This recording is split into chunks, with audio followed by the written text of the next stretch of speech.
Assalamualaikum warahmatullahi wabarakatuh. Shalom, Om Swastiastu, Namo Buddhaya, salam kebajikan. Salam sejahtera bagi kita semua. Selamat pagi teman-teman, selamat datang di acara Science Class Farmasi yang berjudul Get to Know About Pharmacy. Pertama-tama, saya mengucapkan terima kasih kepada para peserta yang telah menyempatkan waktunya untuk mengikuti kegiatan Science Class Farmasi hari ini. Kepada yang terhormat, Kepala SMA Negeri 55 Jakarta yang diwakilkan oleh Wakil Kepala Sekolah Bidang Kesiswaan, Bapak Dr. Andes Azari, MPD. Kepada yang kami hormati, Kak Humaidah selaku Pembina Foska. Kepada yang kami hormati, Kak Bobby Marshall selaku Ketua Foskal 15.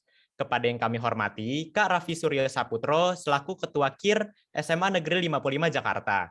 Dan kepada yang kami hormati, Kak Gracia Kaila sebagai Ketua Pelaksana Science Class Farmasi. Sebelum kita memulai acara pada pagi ini, alangkah baiknya kita berdoa terlebih dahulu, agar acara ini dapat berjalan dengan lancar. Berdoa dipersilahkan.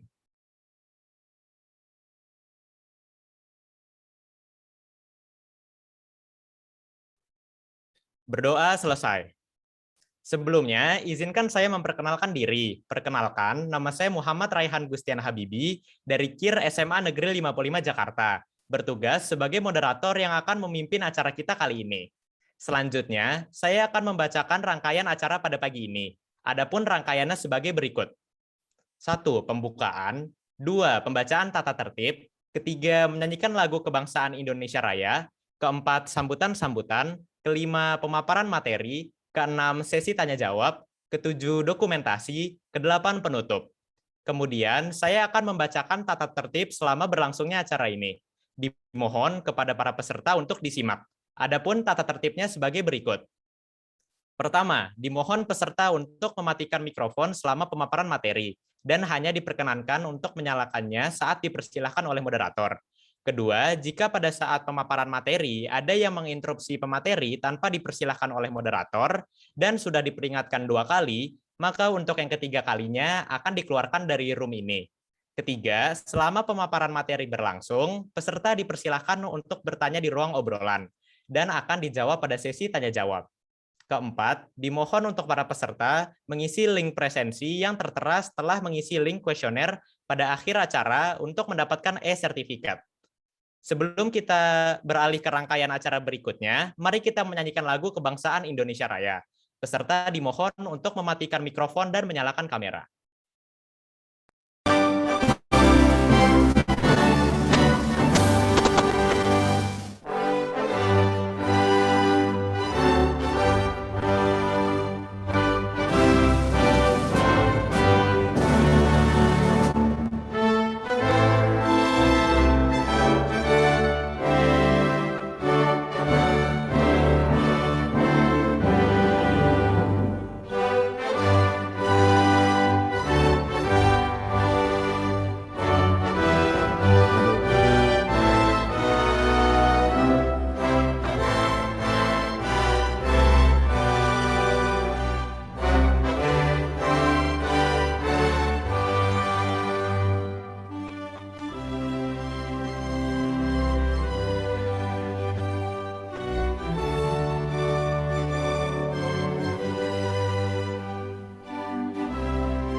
Selesai. Acara berikutnya adalah sambutan-sambutan. Sambutan pertama dari Ketua Pelaksana Science Class kepada Kak Gracia Kaila dipersilahkan. Terima kasih. Sebelumnya, Assalamualaikum warahmatullahi wabarakatuh. Shalom, Om Swastiastu, Namo Buddhaya, salam kebajikan bagi kita semua. Sebelumnya, yang terhormat Bapak Kepala SMA Negeri 55 Jakarta, yang diwakilkan oleh Wakil Kepala SMA Negeri 55 Jakarta, Bapak Dr. Andreas Azari, MPD. Yang terhormat Kak Muhammad Ananda Reza Kurniawan, selaku Pembina Foska 15. Yang saya hormati Kak Bobi Marcel, selaku Ketua Umum Foska 15. Yang saya hormati Kak Raffi Suryo, selaku Ketua KIR SMA Negeri 55 Jakarta. Dan juga yang saya hormati dan saya banggakan, para peserta dan panitia Science Class pada pagi hari ini. Pertama-tama, marilah kita bersyukur kepada Tuhan Yang Maha Esa, karena berkat rahmat-Nya kita masih diberi kesempatan untuk mengikuti acara kali ini, walaupun secara online. Sebelumnya, saya berterima kasih kepada para panitia yang telah mempersiapkan acara ini dengan semaksimal mungkin, sehingga acara ini dapat terlaksana. Tidak lupa juga, saya berterima kasih kepada para peserta yang telah mengikuti acara Science Class pada pagi hari ini. Saya harap dengan adanya Science Class Farmasi kali ini, kalian dapat lebih banyak mengetahui tentang dunia farmasi. Juga kalian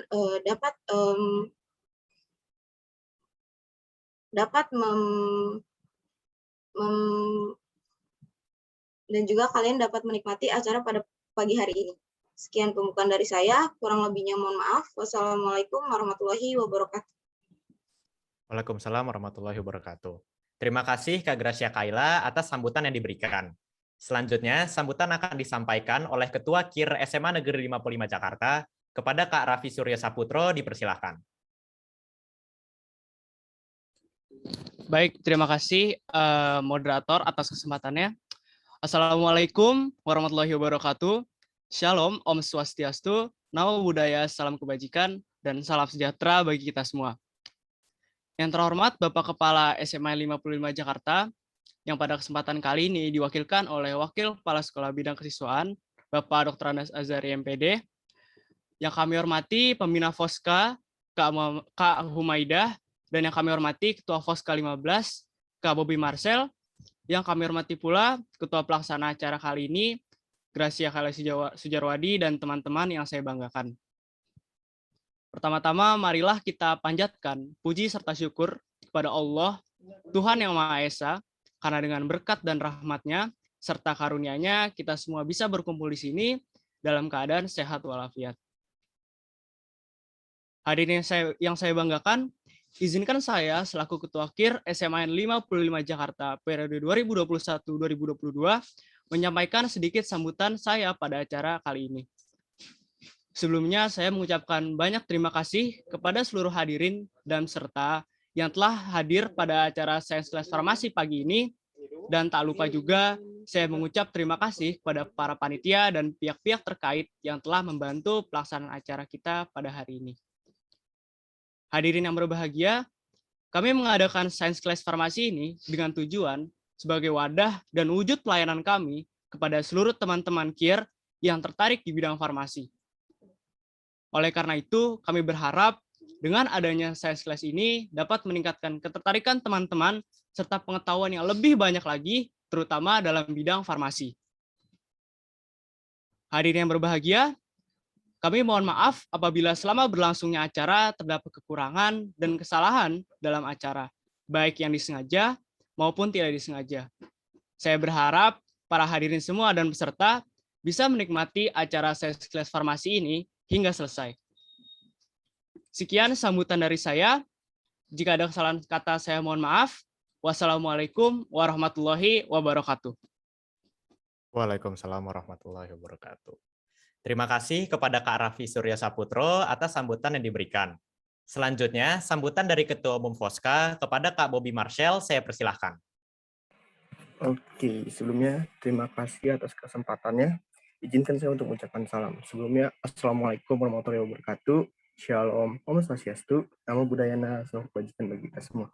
Sebelumnya, yang terhormat kepada Bapak Kepala Sekolah SMA 55 Jakarta, yang pada kesempatan kali ini diwakili oleh Wakil Kepala Sekolah Bidang Kesiswaan, yaitu Bapak Dr. Andreas Azari, MPD, yang saya hormati Kak Ananda Reza selaku Pembina Foska Angkatan 15, yang pada kesempatan kali ini diwakili oleh Kak Humaidah, serta yang saya hormati kepada Kak Raffi Suryo selaku Ketua KIR SMA 55 Jakarta, Yang saya hormati kepada Kak Gracia Kaila selaku Ketua Pelaksana pada kegiatan hari ini, serta yang tidak lupa kepada yang saya hormati dan saya banggakan kepada seluruh peserta maupun partisipan yang hadir pada kegiatan pagi hari ini. Selamat pagi semuanya, salam sejahtera bagi kita semua. Pertama dan paling utama, marilah kita senantiasa bersyukur kepada Tuhan Yang Maha Esa, karena atas berkat dan rahmat-Nya kita dapat berkumpul di sini pada kegiatan hari ini dengan keadaan yang sehat walafiat, meskipun kegiatan ini dilakukan secara virtual. Sebelumnya, izinkan saya untuk mengucapkan terima kasih banyak kepada para yang terhormat, yaitu Kak Wahyu Karisma, yang telah bersedia untuk meluangkan waktunya, serta bersedia untuk mengisi acara ini sebagai narasumber. Serta kepada seluruh hadirin dan peserta yang telah menyempatkan waktunya untuk hadir, dan tidak lupa kepada panitia dan pihak terkait yang telah membantu pelaksanaan acara kita pada pagi hari ini. Nah, tepatnya pada pagi hari ini, Foska bersama dengan KIR SMN 65 Jakarta berkolaborasi untuk mengadakan Science Class, di mana kami mengangkat tema farmasi yang diharapkan dapat menjadi wadah serta wujud pelayanan kami kepada teman-teman yang tertarik pada bidang farmasi. Saya sendiri sangat berharap semoga semua yang didapatkan pada kegiatan hari ini, baik dari awal hingga selesai kegiatan, dapat dibawa pulang serta sekiranya dapat berguna untuk hari esok.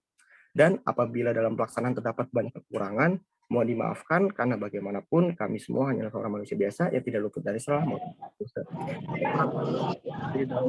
Semoga acara dapat berjalan dengan lancar tanpa adanya hambatan yang berarti. Dan semoga kalian dapat menikmati kegiatan kita pada pagi hari ini. Akhir kata, izinkan saya untuk mengucapkan wassalamualaikum warahmatullahi wabarakatuh. Shalom, Om, Santi, Santi, Santi, Om. Nama budaya, Rahayu. Sekian, terima kasih semuanya. Terima kasih Kak Bobby Marshall atas sambutan yang diberikan. Kemudian sambutan dari pembina Foska kepada Kak Humaidah dipersilahkan. Baik, terima kasih kepada Raihan yang telah mempersilahkan saya. Assalamualaikum warahmatullahi wabarakatuh. Shalom, Om Swastiastu, Namo Buddhaya, salam kebajikan. Yang terhormat kepada Bapak Kesekolah SMA 55 Jakarta yang pada kesempatan kali ini diwakili oleh Wakil Kepala Sekolah Bidang Kesiswaan, Bapak Dr. Andes Azari MPD, yang terhormat kepada Ketua Umum KIR Foska Bobby Marshall, yang terhormat kepada Ketua KIR SMA 55 Jakarta, Raffi Suryo, yang terhormat kepada Ketua Pelaksana Gracia Kalia, yang terhormat kepada pengurus Foska dan yang saya banggakan para peserta Foska Test School. Puji syukur kepada Tuhan Yang Maha Esa sehingga kita bisa dipertemukan dalam Science Class Farmasi. Science Class terakhir Foska sekaligus sebagai Science Class penutup dari segala rangkaian Science Class yang diselenggarakan oleh Foska Angkatan 15. Sebelumnya di sini saya sebagai perwakilan pembina Foska dikarenakan pembina kami yaitu Kak Ananda Reza yang sedang tidak memungkinkan dalam menyampaikan sambutan. Terima kasih atas respon kalian yang luar biasa terhadap Science Class Farmasi. Kemarin pendaftarnya itu mencapai angka 207. Semoga nanti sambil seiringnya berjalannya acara, jumlah partisipannya bisa bertambah sampai angka 200. Terima kasih kepada semua pihak, baik dari Foska maupun KIR SMA 55 yang telah menyiapkan acara ini sedemikian rupa sehingga bisa terlaksana pada hari ini. Semoga acara pada hari ini dapat berjalan dengan lancar, ilmu yang disampaikan dapat diserap dengan baik, dan enjoy untuk semuanya. Mungkin itu aja yang bisa saya sampaikan. Warahmatullahi wabarakatuh. Salam sehat, salam sejahtera. Terima kasih Kak Humaidah atas sambutan yang diberikan. Dan sambutan yang terakhir akan disampaikan oleh Kepala SMA Negeri 55 Jakarta yang diwakilkan oleh Wakil Kepala Sekolah Bidang Kesiswaan kepada Bapak Dr. Andes Azari MPD, dipersilahkan. Baik, terima kasih kepada Anda, siapa moderatornya? Raihan, Pak. Raihan, terima kasih Raihan. Assalamualaikum warahmatullahi wabarakatuh. Yang saya hormati pembina Foska Ananda Reza Kurniawan yang dalam hal ini diwakili oleh Maida ya.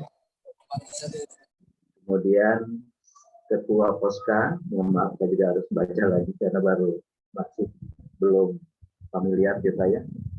Bobby Marshall selaku Ketua Foska, terima kasih. Kemudian terhormat Ketua KIR Raffi Suryo, Ketua Panitia Pelaksana Grace Kaila, dan Raihan tentunya sebagai moderator.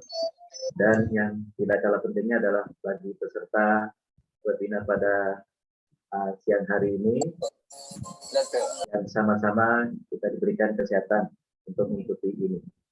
Alhamdulillah, puji syukur kita panjatkan kehadiran Allah Subhanahu wa Ta'ala atas berkat rahmat dan hidayahnya pada pagi siang hari ini kita dapat mengikuti acara yang tentunya mungkin pertama kali khususnya bagi saya dan juga bagi KIR SMA 55 untuk kegiatan-kegiatan webinar seperti ini. Tentunya saya mewakili dari Bapak Kepala Sekolah yang kebetulan beliau pada saat ini masih sakit.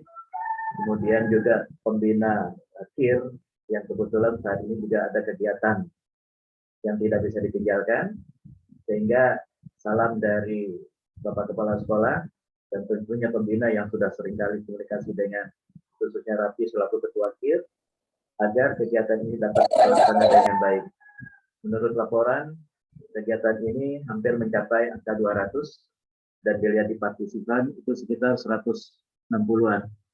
Mudah-mudahan sampai siang nanti akan diikuti oleh sesuai dengan target. Tentu yang membanggakan apabila kegiatan ini rutin dan kegiatan ini dilaksanakan, ada follow up-nya, ada tindak lanjutnya, dan tidak hanya sampai di sini. Dan tentunya KIR SMA 55 yang mungkin selama ini kegiatannya dirasakan kurang karena ada dampak pandemi, mudah-mudahan dengan kegiatan webinar seperti ini menjadi suatu momentum bagi kalian untuk memacu untuk kegiatan-kegiatan khususnya KIR di SMA Negeri 55 Jakarta. Saya hanya berpesan bagi para peserta, ikutilah kegiatan ini dengan seksama, kemudian ambil ilmunya, kemudian apa-apa yang mesti kalian terapkan, khususnya bagi pribadi maupun bagi kelompok. Terima kasih juga kepada narasumber yang telah berkenan untuk memberikan ilmunya kepada para peserta. Terima kasih juga kepada panitia yang telah mempersiapkan, merencanakan, melaksanakan, dan kami tunggu hasil laporannya. Itu saja sebutan dari saya mewakili Kepala Sekolah. Terima kasih. Assalamualaikum warahmatullahi wabarakatuh. Waalaikumsalam warahmatullahi wabarakatuh. Terima kasih Bapak Dr. Andes Azhari MPD atas sambutan yang diberikan. Sebelum kita masuk ke sesi pemaparan materi, saya akan memperkenalkan narasumber pada acara Science Class hari ini. Beliau adalah Kak Wahyu Karisma. Saat ini, beliau sedang menempuh S1 jurusan farmasi di Universitas Islam Sultan Agung Semarang. Hingga saat ini, beliau tergabung dalam Dewan Perwakilan FK Unisula dan Himpunan Astronomi Amatir Jakarta. Wah, dari CV Kak Wahyu aja udah keren banget nih. Yuk simak aja tentang pemaparan materi dari beliau. Mari kita sambut Kak Wahyu Karisma. Halo Kak, apa kabar nih Kak? Halo, selamat pagi semuanya. Pagi Kak. Sehat aja kan ya? Sehat Kak, Alhamdulillah. Alhamdulillah. Oh iya Kak, sebelumnya penjelasan akan berlangsung selama 1 jam dan dilanjutkan dengan sesi tanya-jawab selama 20 menit. Baik.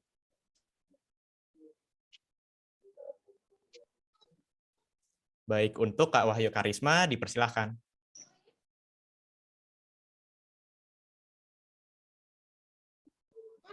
Baik, saya buka ya. Assalamualaikum warahmatullahi wabarakatuh. Jadi di sini kita akan membahas mengenai pengenalan farmasi sesuai dengan judul essay pada hari ini ya. Bisa di next slide. Nah, untuk tabel of content pada hari ini kita nanti akan membahas yang pertama itu ada definisi ilmu farmasi. Jadi apa sih ilmu farmasi sebenarnya? Selanjutnya itu klasifikasi obat. Kan kefarmasian ini selalu erat dengan obatnya. Nah, jadi nanti kita juga ngebahas soal itu. Selanjutnya itu ada ED dan BUD. Itu kan cabang ilmu farmasi, apa aja yang kita pelajari di farmasi. Selanjutnya ada peran apoteker di masyarakat. Bisa di next, Kak. Untuk yang pertama itu ada definisi ilmu farmasi. Sebelumnya di antara peserta di sini ada yang tahu nggak farmasi itu apa? Mungkin ada yang mau memberikan pendapatnya, bisa raise hand.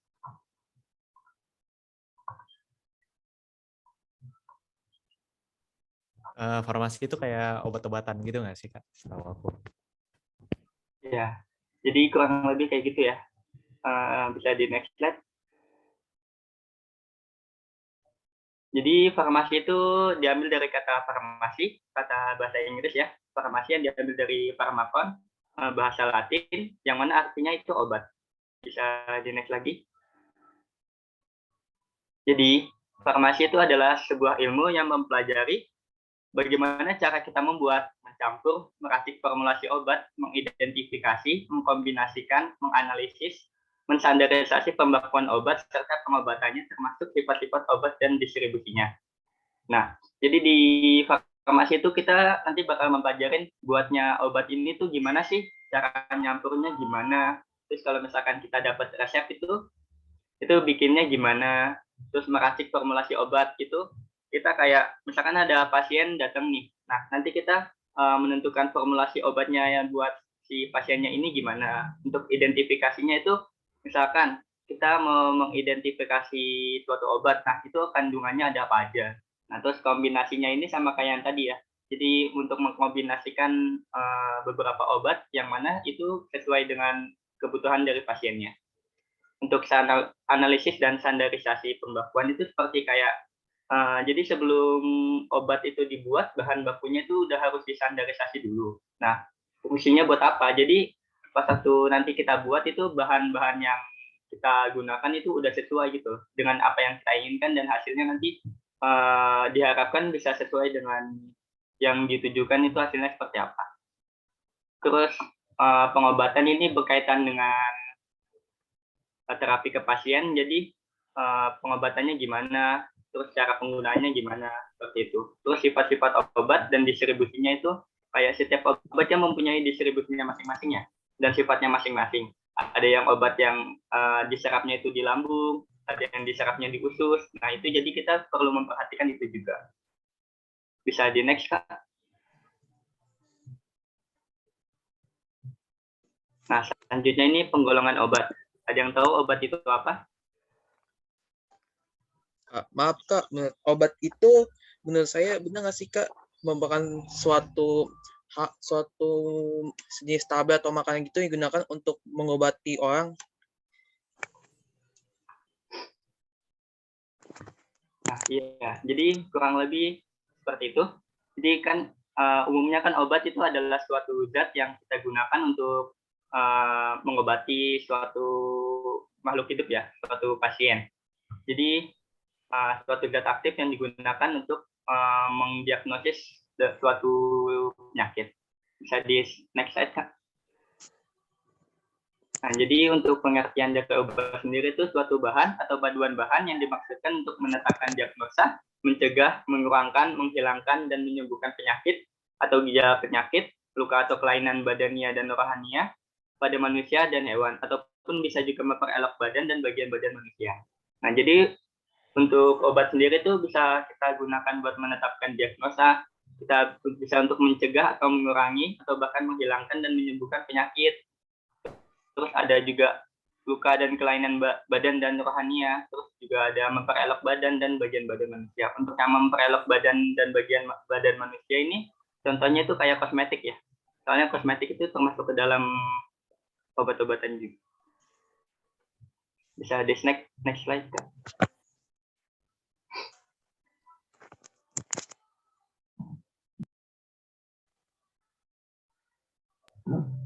Nah, jadi selanjutnya kita masuk ke penggolongan obat ya. Jadi obat itu bisa digolongkan menjadi 6. Obat, khususnya obat sintesis ya. Yang pertama itu ada obat bebas. Obat bebas ini biasanya yang kita bisa dapetin di apotek dengan mudah dan tanpa resep dokter. Yang biasanya juga ditandai dengan lingkaran biru seperti yang ada di gambar ini, di slide ini. Selanjutnya itu ada obat bebas terbatas. Nah, obat bebas terbatas itu suatu obat keras yang dalam jumlah tertentu itu kita bisa dapetin tanpa adanya resep dokter. Biasanya ditandai dengan lingkaran biru seperti ini. Nah, kalau obat keras itu biasanya harus dibeli dengan resep dokter. Kenapa sih harus dibeli dengan resep dokter? Karena dia itu mempunyai indeks terapeutik yang sempit. Indeks terapeutik yang sempit itu contohnya kayak dosisnya dia bisa menghasilkan efek pengobatan dengan dosis yang dia bisa menghasilkan efek toksik itu saling berdekatan. Jadi dalam penggunaannya itu harus sesuai dengan resep dokter. Karena ditakutkan kalau misalkan berlebih, nanti dia bakal menimbulkan efek yang toksik. Selanjutnya itu ada obat wajib apotek. Obat wajib apotek itu sama seperti sebelumnya obat keras, tapi di sini apoteker itu boleh menyerahkannya tanpa resep dokter. Selanjutnya itu ada narkotika. Narkotika itu yang biasanya kalian ketahui kan zat yang bikin kecanduan ya. Nah, jadi narkotika itu suatu obat yang berasal dari tumbuhan atau bukan tanaman, sintesis maupun sintesis yang dapat menyebabkan penurunan dan perubahan kesadaran, hilangnya rasa, mengurangi rasa sampai menghilangkan rasa nyeri. Nah, di mana obat-obat narkotika ini biasanya menimbulkan ketergantungan. Dan yang terakhir itu ada psikotropika. Psikotropika itu zat obat yang berkhasiat psikoaktif yang menyebabkan perubahan khas pada aktivitas mental perilaku. Nah, bedanya apa sama narkotika? Kalau narkotika dia tuh kayak menghilangkan rasa sakit ya.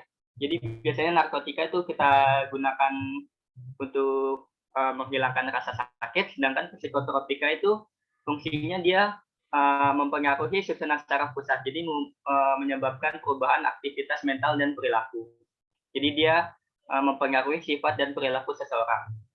Nah, kenapa sih narkotika dan psikotropika ini berbahaya? Karena seperti yang telah saya jelaskan sebelumnya, jadi untuk obat-obat seperti ini tuh dia memiliki indeks terapeutik yang sempit, di mana antara dosis obat yang menghasilkan efek terapi dengan dosis obat yang menghasilkan efek toksik itu dia saling berdekatan.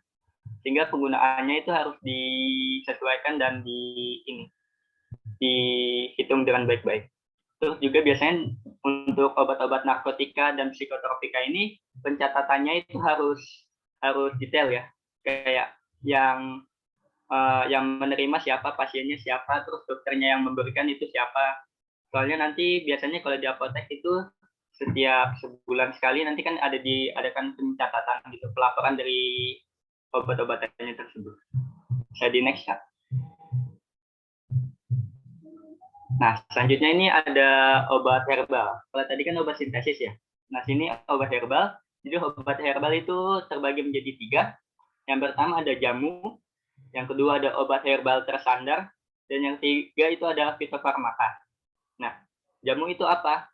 Jamu itu adalah bahan atau ramuan bahan yang berupa bahan tumbuhan, bahan hewan, bahan mineral, atau sediaan sarian atau campuran dari bahan-bahan yang tadi, yang dimana bahan-bahan tersebut secara turun-temurun telah digunakan untuk pengobatan. Nah, jadi yang perlu digarisbawahi itu turun-temurun telah digunakan untuk pengobatan. Jadi untuk si jamunya ini yaitu resep turun-temurun, misalkan dari nenek gitu, buat nyembuhin ini nanti pakai tanaman ini, nanti direbus terus diminum. Nah, itu masuknya ke jamu. Soalnya belum ada penelitian yang mengungkapkan kalau emang itu berkhasiat buat penyakit tertentu. Selanjutnya ada obat herbal tersandar. Obat herbal tersandar itu sediaan obat bahan alam yang telah dibuktikan keamanan dan khasiatnya secara ilmiah dengan uji praklinik. Uji praklinik itu merupakan pengujian kepada hewan uji. Jadi kita induksi senyawa tersebut ke hewan uji. Nah, nanti kita amati apakah senyawa tersebut mampu menurunkan penyakit pada hewan uji tersebut. Nah, di mana bahan-bahan bakunya dari obat herbal tersandar ini telah distandarisasi. Nah, seperti yang saya telah sebutkan sebelumnya, jadi standarisasi ini fungsinya buat kayak memastikan kalau tumbuhan yang kita pakai itu memiliki zat aktif yang emang kita inginkan. Dan kadarnya itu sesuai gitu dengan seperti yang kita inginkan. Dan yang terakhir itu ada fitofarmaka. Fitofarmaka itu sama seperti obat herbal tersandar. Cuman dia kalau obat herbal tersandar kan dia baru uji praklinik ya, uji kepada hewan percobaan. Nah, bedanya apa sama fitofarmaka? Fitofarmaka itu dia udah melakukan uji klinik. Jadi uji klinik itu uji ke manusianya langsung untuk memastikan khasiat dan keamanan. Nah, terus di fitofarmaka juga bahan baku dan produk jadinya sudah distandarisasi. Bisa di next slide, Kak. Nah, selanjutnya kan tadi udah disebutin kalau ada obat sintesis dan obat herbal. Nah, pasti kan kalian pernah dengar kan perseteruan antara obat kimia dan obat herbal, kayak mending pakai obat herbal aja, obat herbal lebih aman dibandingkan obat kimia, atau mungkin pakai obat kimia aja dia lebih efektif dibandingkan obat herbal. Sebelumnya kalian tahu nggak kenapa sih obat herbal ini lebih aman dibandingin obat kimia? Ada yang mempunyai pendapat? Mungkin karena pakai bahan-bahan yang dari alam, mungkin yang saya dengar, Kak. Jadi obat herbal pakai obat bahan dari alam ya, benar ya? Nah, sedangkan kalau obat kimia kan obatnya dia disintesis. Dia melalui proses kimia yang sangat panjang. Bisa di next slide, Kak. Tapi biasanya obat-obat yang dari tumbuhan itu kan mengandung bahan alam, bahan biologi bukan bahan kimia. Nah, tapi biasanya kalau obat tanaman kayak tanaman-tanaman gitu kita analisis. Nah, dia itu mempunyai banyak senyawa kimia, lebih banyak dibandingin obat kimia. Contohnya ini pada daun teh ya. Jadi daun teh kalau kita misalkan kita isolasi terus kita analisis itu biasanya dia memiliki banyak kandungan senyawa. Contohnya itu ada alkaloid, flavonoid, terpenoid, dan tanin. Di mana alkaloid, flavonoid, terpenoid, dan tanin ini memiliki efeknya masing-masing, memiliki cara kerjanya masing-masing. Jika dibandingin dengan paracetamol, jadi paracetamol itu biasanya zat aktifnya mengandung satu doang berupa paracetamol. Ataupun kalau misalkan ada tambahan itu biasanya dia ditambahin dengan kafein buat membantu kinerja dari paracetamolnya. Nah, ada yang tahu nggak kenapa sih obat herbal ini walaupun memiliki banyak senyawa kimia yang mempunyai cara kerjanya masing-masing, dia itu lebih aman dibandingin sama paracetamol yang memiliki satu zat aktif doang. Ada yang tahu? Mungkin boleh izin jawab, Kak. Mungkin obat herbal itu cenderung lebih aman dikarenakan itu zat aktif pada obat herbal sendiri itu tidak sebesar pada obat kimia. Tapi kembali lagi itu pada keamanan dari obat herbal sendiri tergantung pada jenis obatnya dan bagaimana yang meminumnya atau individunya. Kira-kira seperti itu, Pak. Ya, sedikit lagi ya. Jadi kalau misalkan kita mengisolasi tanaman-tanaman herbal seperti ini, dia itu kandungan senyawanya malahan lebih banyak ya. Jadi ini yang saya tulisin di di PPT ini itu cuman kategorinya. Jadi di alkaloid ini nanti dia punya kategorinya masing-masing yang beberapa itu ada khas di tanaman tertentu. Seperti itu. Nah, jadi fungsi saya tambah sedikit ya. Jadi fungsi senyawa-senyawa ini biasanya buat antioksidan ya, dan terutama yang di tanin ini biasanya dia yang membuat tehnya itu rasanya pahit. Jadi kalau misalkan kalian minum obat herbal terus rasanya pahit, nah berarti dia itu mengandung tanin. Dan di antara senyawa-senyawa ini biasanya dia memiliki kandungan antioksidan. Jadi kalau misalkan kalian lagi upacara terus tiba-tiba kalian pusing di bawah UKS terus tiba-tiba kalian dikasih teh, itu sebenarnya make sense ya, karena teh itu mengandung zat-zat yang kaya akan antioksidan. Terus ini ada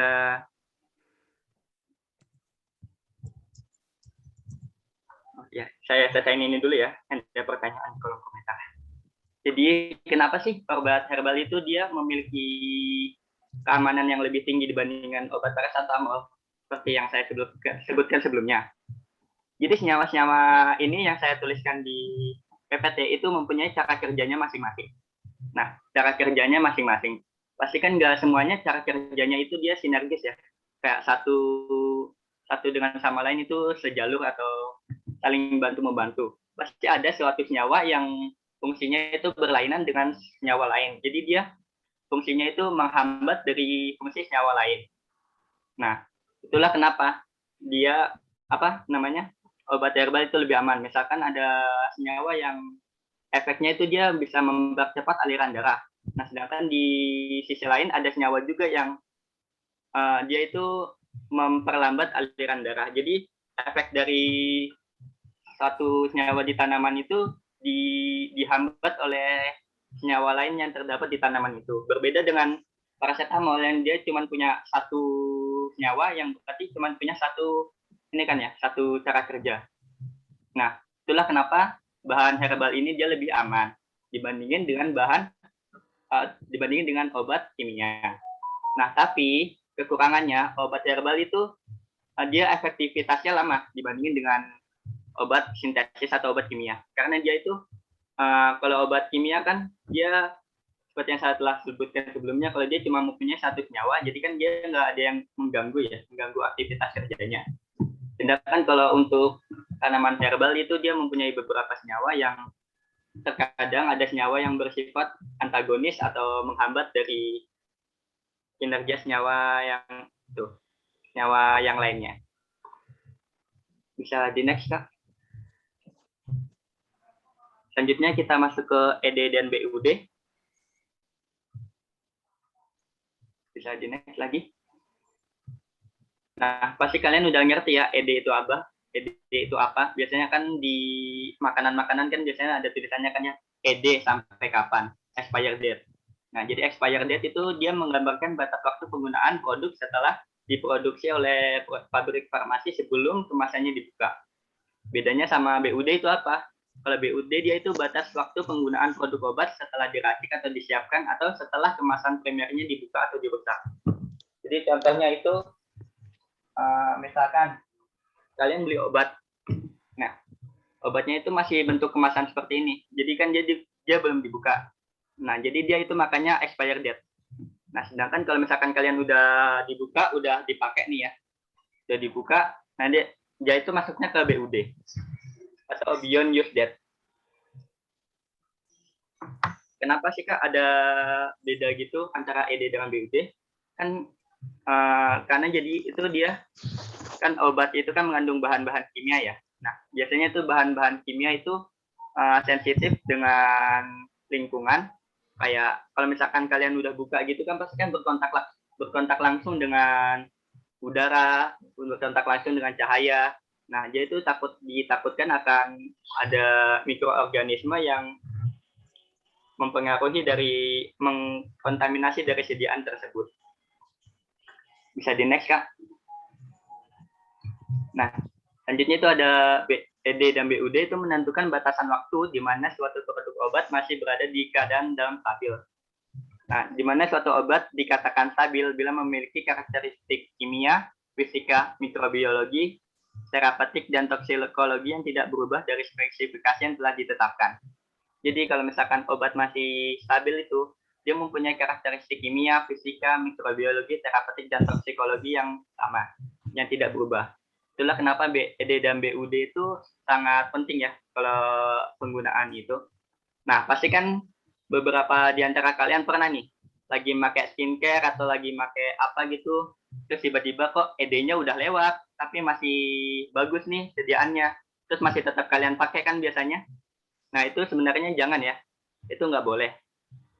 Itu nggak boleh banget, karena kenapa? Karena kan kalau misalkan bentuknya masih bagus nih, sayang kan ya kalau misalkan dibuang, jadi dipakai. Nah, itu nggak boleh karena kenapa? Karena kalau misalkan bentuk yang bagus itu, dia itu cuma mewakili dari aspek fisikanya doang, dari aspek fisiknya doang, penampakannya doang. Sedangkan di aspek-aspek yang lainnya kan kita nggak tahu kan kayak gimana. Misalkan dalam sediaan skincare itu di dalamnya udah terjadi reaksi kimia yang kita nggak inginkan. Terus mungkin ada kontaminasi dari mikrobiologi, atau mungkin terapeutiknya berubah. Jadi efek pengobatannya itu berubah. Yang awalnya dia mencerahkan, malah nanti jadi berganti jadi apa. Dan yang terakhir ada toksikologi. Jadi nanti siapa tahu sediaan tersebut malah menimbulkan toksik. Seperti itu. Dari yang saya jelaskan tadi, ada yang ingin ditanyakan dulu? Mungkin ada yang mau minta diulang atau masih belum ngerti?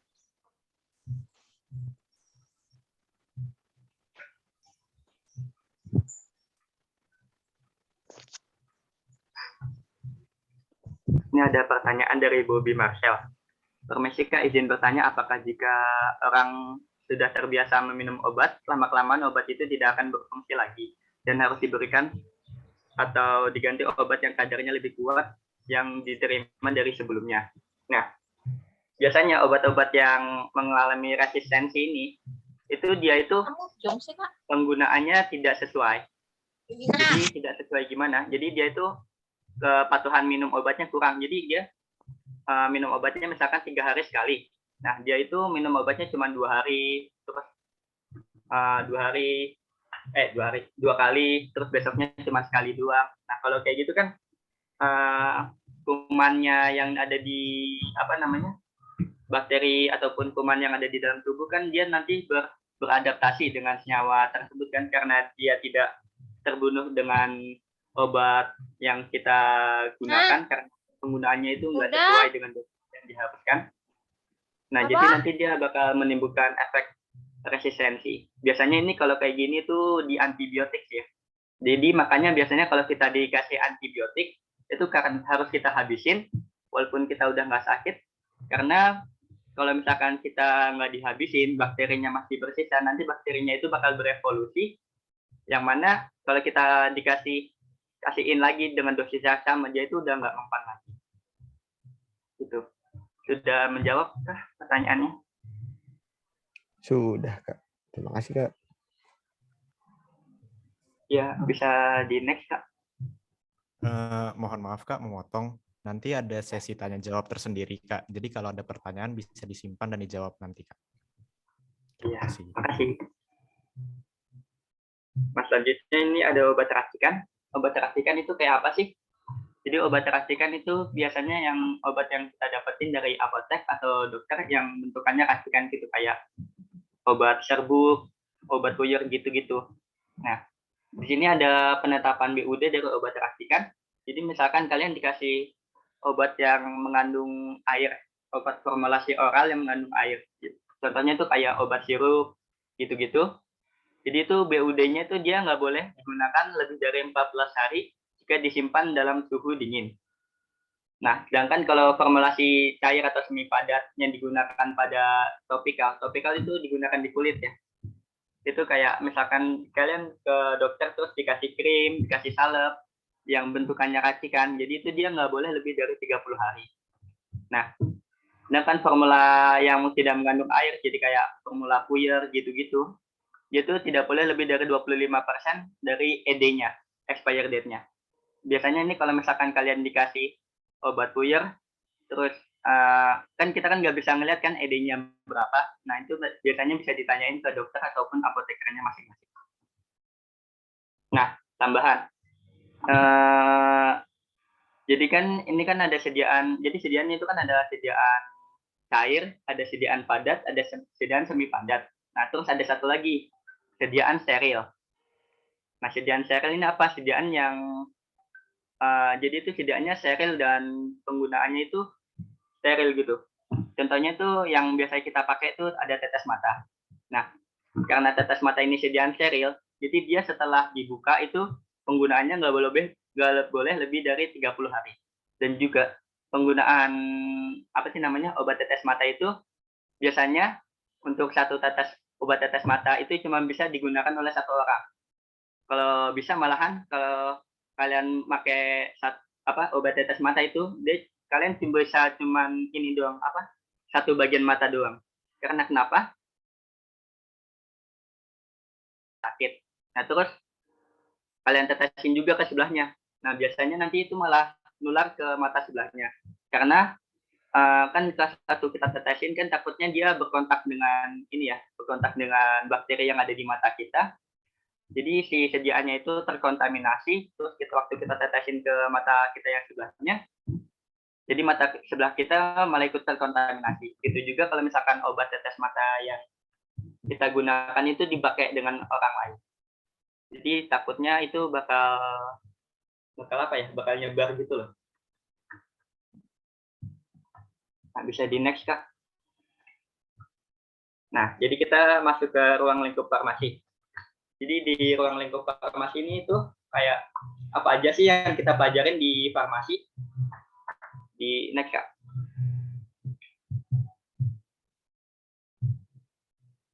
Nah, sebelumnya saya tanya lagi ya. Kan ini kan ada 4 materi yang menjadi materi dasar ya. Jadi ada kimia, biologi, matematika, dan fisika. Kalian tahu nggak sih yang masuk ke farmasi itu yang mana aja?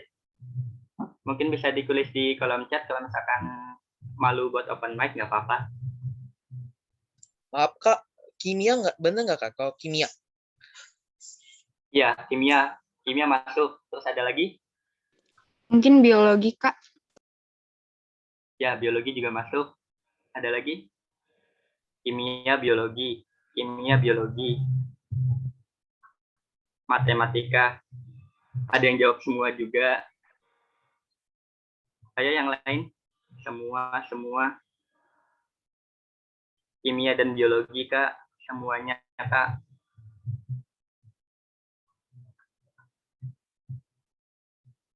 Ada yang jawab matematika dan kimia juga. Ada yang jawab matematika, kimia, dan biologi. Ada yang jawab fisika juga. Kimia, biologi, matematika, kimia.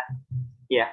Jadi di antara keempat materi ini yang masuk ke dalam kefarmasian itu benar ya yang tadi dijawab. Ada yang jawab tadi semuanya kan. Nah, itu benar ya. Jadi semuanya. Jadi di kimia ini nanti kita bakal karena obat-obatan ya. Nah, obat-obatan kan pasti kan mengandung zat kimia. Pasti kan jadi kita bakal mempelajari kimia ini dengan porsi yang lebih besar dibanding ke yang lainnya. Kalau biologi ini kayak kita mempelajari tentang fungsi tubuh kita masing-masing. Jadi walaupun kita masuk farmasi, nanti kita juga tetap bakal dapat mata pelajaran anatomi manusia ya. Nah kan untuk yang matematika ini, dia kan kalau misalkan kita dalam obat itu kan ada dosis ya. Nah dosis itu harus diperhitungkan dengan sangat baik. Dan matematika itu berfungsi dari itu. Untuk matematika sendiri nggak terlalu ini ya, nggak terlalu besar porsinya. Jadi nggak nyampe integral gitu-gitu itu enggak. Untuk fisika juga. Jadi kalau fisika itu masuknya ke fisika farmasi. Jadi fisika farmasi itu kita kayak membahas sediaan farmasi dari segi bentuk fisiknya. Jadi misalkan kayak kekentalannya, terus warnanya, gitu-gitu. Bisa di next Kak. Nah, jadi di sini tuh ada beberapa materi yang dipelajarin di farmasi yang saya tuliskan, nggak semuanya ya, cuman saya tulis beberapa aja yang mungkin menarik buat kalian. Nah, yang pertama itu ada farmasetika. Farmasetika sendiri itu nanti kita bakal mempelajari cara baca resep. Jadi kan misalkan kalian dikasih resep, nah itu nanti kita diajarin bacanya itu gimana, pakai bahasa resepnya itu gimana. Terus juga diajarin bagaimana cara screening resep. Nah, screening resep itu apa? Jadi screening resep itu kita kayak ngecek resep yang kita dapetin. Ngeceknya itu gimana, Kak? Jadi kita ngecek keaslian resepnya itu apakah emang itu resepnya dari dokter atau itu cuma resep-resepan. Terus juga nanti kita juga screening dari obat-obat yang kita dapetin. Jadi misalkan kan nanti kan di resep kan itu kan ada ini ya, ada zat-zat obat yang kita pakai, terus bagaimana cara buatnya, terus buatnya seberapa banyak. Nah untuk yang obat-obatan yang kita pakai itu kita harus screening dulu, apakah obat-obatnya itu emang bisa tercampurkan dengan baik. Soalnya beberapa obat itu ada yang nggak boleh dicampurin dengan obat yang lainnya. Contoh misalkan kita dapetin resep yang di resepnya itu ada antibiotiknya. Nah, antibiotik itu kan nggak boleh dicampur sama resep obat yang lainnya. Karena kenapa? Karena obat antibiotik itu biasanya harus dihabiskan. Beda dengan obat, misalkan obat paracetamol. Obat paracetamol itu misalkan kalian udah nggak panas, udah nggak pusing, itu bisa kalian hentikan pemakaiannya. Sedangkan untuk antibiotik itu harus dihabiskan. Karena kalau nggak dihabiskan nanti ditakutkan kayak tadi ada terjadi proses resistensi dari penyakit tersebut. Selanjutnya ada teknologi farmasi. Di teknologi farmasi ini kayak ilmu lanjutan dari farmasetika. Jadi kan kalau di farmasetika kan kita belajar cara bikin obatnya, cara baca resep, cara screening resep. Nah, kalau di teknologi farmasi ini kita kayak mengupgrade dari obat tersebut. Jadi contoh misalkan kalau obat tablet kan biasanya kan cuman kita makan, kita minum, terus nanti pecah di dalam tubuh, diserap, terus nanti menimbulkan efek, habis itu diekstresi atau dibuang dari tubuh. Nah, kalau misalkan di teknologi farmasi itu kita ngebuat gimana sih cara obatnya ini biar cepat diserap oleh tubuh, gimana sih obat ini bisa menyesuaikan pelepasannya. Jadi untuk obat-obat itu kan kadang ada yang obatnya pelepasannya itu diperlambat, ada obat-obat yang pelepasannya diperlama, jadi efeknya biar lama. Terus ada obat-obat juga yang pelepasannya di tempat yang tertentu. Misalkan suatu obat itu kalau misalkan di lambung itu dia bakal mengiritasi lambung. Kan kalau misalkan kita pakai kan nanti bukannya malah sembuh, malah mengiritasi lambung kita sendiri. Nah, caranya gimana biar obatnya itu bisa kita pakai? Jadi kita harus mengupgrade obat tersebut. Jadi dia itu pelepasannya nggak di lambung. Jadi dia pelepasannya itu ada di usus. Jadi kalau misalkan dia ngelepas di usus, jadi dia kan nggak bereaksi dengan asam lambung ya. Jadi di pas satu masuk di lambung itu dia masih belum bereaksi, dan ketika masuk di usus dia langsung bereaksi. Nah, itu gimana caranya? Selanjutnya itu ada farmasi herbal. Di farmasi herbal ini biasanya kita membahas soal tanaman-tanaman ya. Dimana tanaman-tanamannya itu dia memiliki potensi dalam pengobatan. Jadi misalkan tanaman A dia mengandung senyawa apa, nanti dia bisa digunakan sebagai apa? Misalkan kayak tadi tumbuhan teh, dia kan kaya antioksidan. Kalau kita konsumsi kan pasti kan antioksidan kita kan bertambah kan ya. Nah, itu kan penting banget kan, apalagi sekarang pas waktu masa pandemi gini kan. Jadi antioksidan atau antibodi tubuh itu sangat penting. Selanjutnya ada teknologi herbal. Teknologi herbal ini pengaplikasian dari farmasi herbal. Jadi kalau misalkan di farmasi herbal, dia itu bahas tanamannya aja, terus fungsinya apa, terus potensinya berapa. Kalau di teknologi herbal, itu kita belajar bagaimana cara memanfaatkannya. Jadi bagaimana kita cara ngambil senyawanya itu, gimana caranya, gimana terus gimana cara kita membuat bentuk sediaan dari tanaman tersebut, itu gimana. Jadi kita bakal mempelajarinya itu di teknologi herbal. Terus di farmakologi dan toksikologi, jadi ini kita membahas soal obat-obatan dan pengaruhnya ke makhluk hidup. Jadi di sini kita bakal belajar dosis-dosis, di mana kita nanti mempelajari dosis dari obat ini tuh buat mencapai efek terapeutiknya itu berapa, dan efek buat mencapai toksiknya itu berapa. Jadi harus kita perhatiin. Kenapa? Soalnya kalau melewati rentang efek yang biasanya digunakan, dosis yang digunakan, nanti ditakutkan bakal menimbulkan efek toksik yang merugikan bagi pasien. Yang biasanya kita gunain obat buat menyembuhin badan kita sendiri, nanti malah jadinya nambah penyakitnya gitu kan. Dan itu kan merugikan banget. Selanjutnya itu ada analisis farmasi. Jadi di analisis farmasi itu kita mempelajari kayak penggunaan instrumen-instrumen kefarmasian yang ditujukan untuk menganalisis suatu obat. Jadi misalkan di analisis farmasi itu kita menggunakan suatu instrumen yang mengukur kadar obat di dalam kadar senyawa di dalam obat.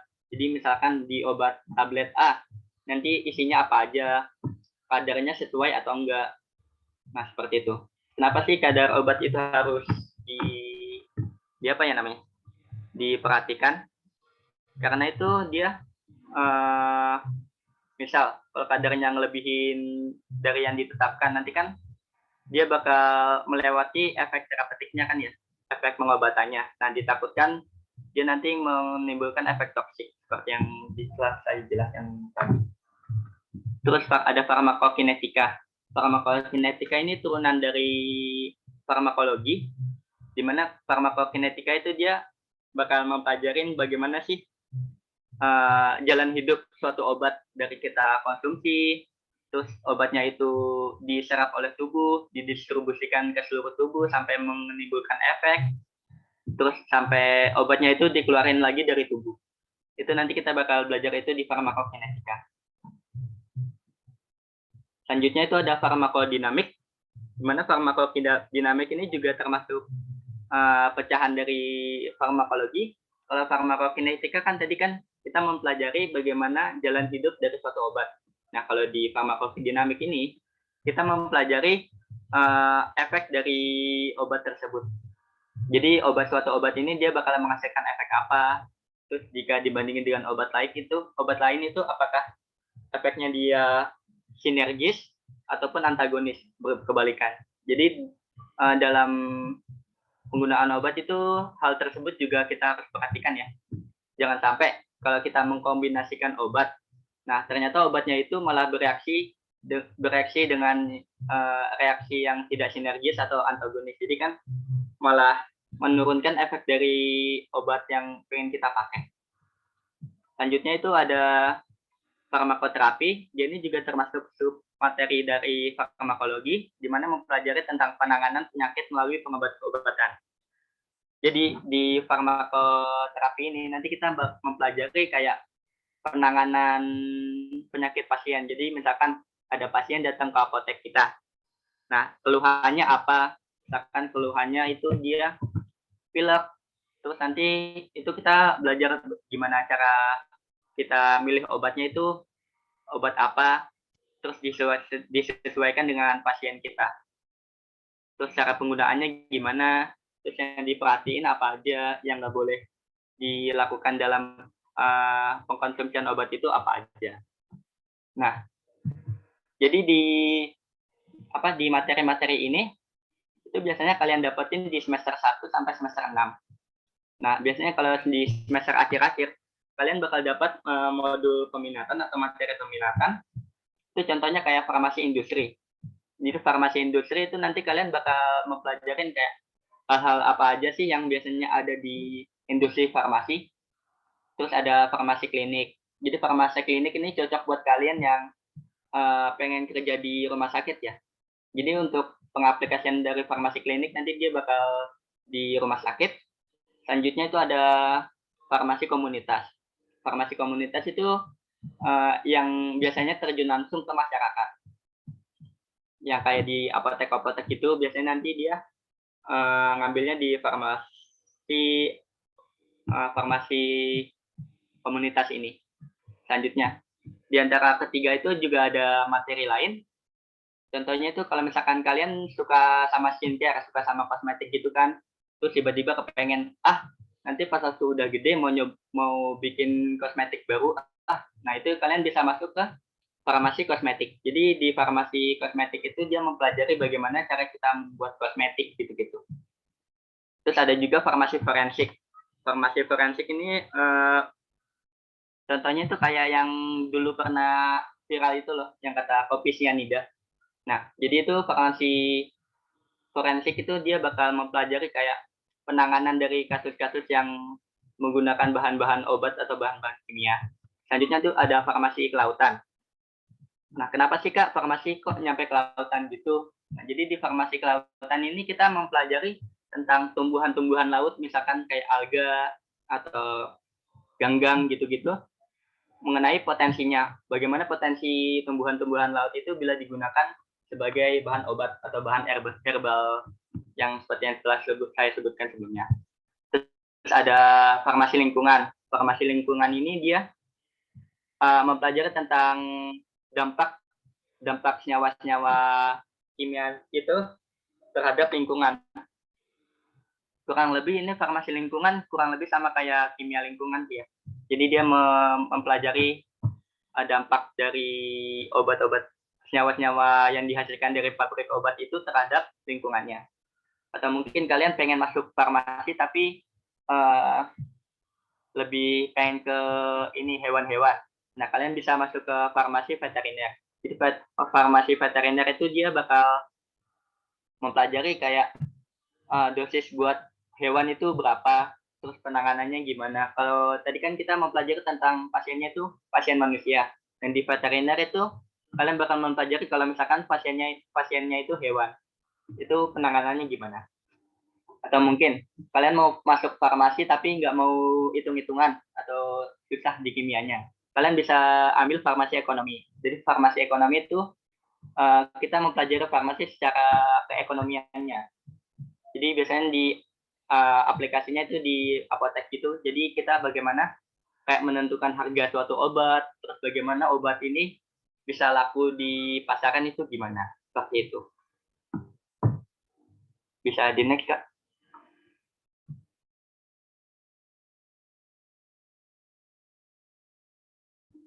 Selanjutnya itu ada peran apoteker dalam masyarakat. Di next, Kak. Nah, jadi apa sih peran apoteker di masyarakat? Sebelumnya saya jelasin dulu ya, perbedaan antara farmasis dengan apoteker itu apa. Jadi kalau misalkan kalian masuk ambil S1 farmasi, nanti kalian keluar, lulus itu gelarnya S1 farmasi atau S-Farm. Nah, dari situ kalian nanti ambil profesi, di mana profesi apoteker. Nah, setelah kalian lulus itu kalian baru dapat gelar apoteker.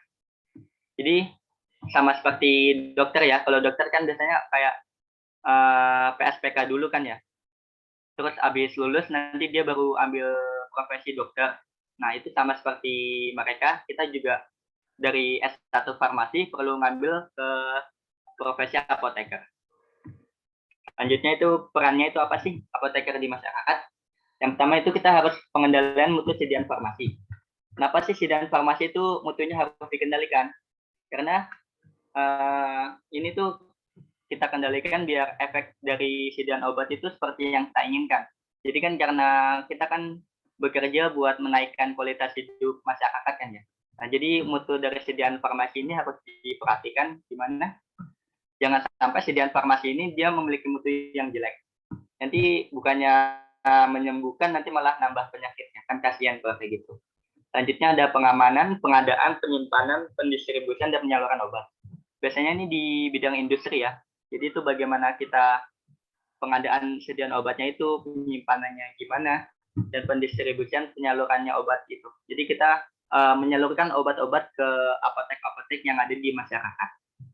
Selanjutnya ada pengelolaan obat, ada pelayanan obat atas resep dokter. Jadi yang biasa ada di apotek-apotek di dekat kalian kan, kalian bawa resep obat, terus kalian kasihin ke apoteker yang jaga di situ, nanti kan dibuatin obatnya. Nah, itu contohnya kayak gitu. Terus ada pelayanan informasi obat. Jadi pelayanan informasi obat ini kita kayak memberikan informasi dari obat-obat yang akan kita berikan ke pasien tersebut. Jadi misalkan, obat ini cara makainya gimana, apakah diminum, apakah dia diolesin di kulit atau ditetesin, seperti itu. Terus ada juga efek sampingnya itu apa kalau misalkan penggunaannya terlalu berlebihan, terus pantangannya apa. Jadi kayak jadi obat ini tuh nggak boleh dipakai sama obat apa. Biasanya kan ada kayak gitu. Jadi ditakutkan nanti kedua obatnya itu bakal bereaksi dengan reaksi yang tidak diinginkan. Selanjutnya itu, ada juga obat-obatnya itu diminum setelah makan atau sesudah makan. Jadi kan biasanya ada dua kan ya, obat yang diminum sebelum makan dan sesudah makan. Nah, itu nanti obatnya itu. Terus ada juga pengembangan obat, bahan obat, dan obat tradisional. Jadi itu apoteker ini berperan dalam pengembangan obat, bahan obat, dan obat tradisional. Contohnya itu kayak vaksin sih ya. Vaksin ini kan kayak masih panas-panasnya ya. Kayak pengembangan vaksin buat mencegah COVID. Nah, itu apoteker juga terlibat dalam hal tersebut. Di next, Kak. Nah, jadi di sini itu ada 10 star pharmacist, atau gampangnya itu 10 aspek yang harus dimiliki oleh seorang farmasis atau apoteker. Untuk yang pertama itu ada caregiver, di mana apoteker itu dia bisa memberikan pelayanan kesehatan untuk masyarakat. Jadi kan dia caregiver, memberikan pelayanan kesehatan seperti itu. Selanjutnya ada decision maker, di mana dia ini buat mencapai tujuan berupa peningkatan kesehatan masyarakat ini. Jadi si apoteker ini harus bisa memilih obat-obatan mana yang harus digunakan, yang mana itu sesuai dengan kebutuhan dari pasiennya tersebut. Selanjutnya itu ada komunikator. Kan karena apoteker di apotek itu kan berkomunikasi langsung dengan pasien di apotek kan ya. Jadi dia itu harus bisa berkomunikasi dengan baik. Terus bagaimana cara dia menyampaikan informasi soal obat-obatannya itu dengan baik, itu bagaimana yang bertujuan biar penggunaan obatnya itu bisa optimal gitu. Terus ada leader. Leader itu dia mampu menjadi pemimpin dan meningkatkan kesejahteraan masyarakat. Terus ada manajer, kan biasanya kalau misalkan kalian buat apotek, nah kalian itu harus bagaimana sebisanya kalian memanage apoteknya tersebut biar bisa memberikan pelayanan yang terbaik. Terus selanjutnya ada long life learner. Nah, long life learner ini artinya belajar sepanjang hayat ya. Jadi kalau kalian masuk studi di farmasi terus kalian lulus, itu bukan berarti kalian bisa berhenti belajar kefarmasian. Karena kan ilmu kesehatan ini kan selalu berkembang sih ya, berkembang seiring berjalannya waktu. Nah, jadi kalian harus bisa mengupdate informasi-informasi yang dimiliki oleh kalian, materi-materi yang dimiliki oleh kalian. Selanjutnya itu ada teacher. Teacher ini, si apoteker ini memiliki tanggung jawab untuk membantu pendidikan dan pelatihan di masa depan untuk generasi apoteker yang baru. Jadi kita bisa memberikan ilmu kita ke orang-orang yang bakal jadi apoteker di masa depan. Untuk researcher, ya seperti namanya, jadi kita bisa nge-research obat-obatan baru yang bisa digunakan sebagai peningkatan kualitas hidup dari masyarakat. Terus entrepreneur ini dia harus bisa organisir dan menjalankan usaha atau bisnis dengan baik. Di mana yang bisnis yang dimaksud ini adalah apotek yang dia punya. Jadi di apotek itu bagaimana kita harus bisa menjalankan apotek tersebut hingga bisa memberikan pelayanan yang terbaik, dan itu untung buat kita, bisa mendapatkan profit gitu. Selanjutnya agen of positive change. Jadi dia bisa menjadi agen yang membawa perubahan ke arah positif. Jadi kayak pas waktu COVID ini kan banyak kan ya gerakan buat social distancing, nah gitu-gitu seperti itu. Bisa di next Kak. Ya, jadi untuk pemaparannya telah selesai. Sekian dari saya. Wassalamualaikum warahmatullahi wabarakatuh. Waalaikumsalam warahmatullahi wabarakatuh. Baik, karena sudah selesai materi yang dijabarkan, sekarang kita akan membuka sesi tanya jawab untuk kalian yang masih memiliki pertanyaan. Bagi yang ingin bertanya, bisa chat di kolom chat atau menggunakan fitur raise hand.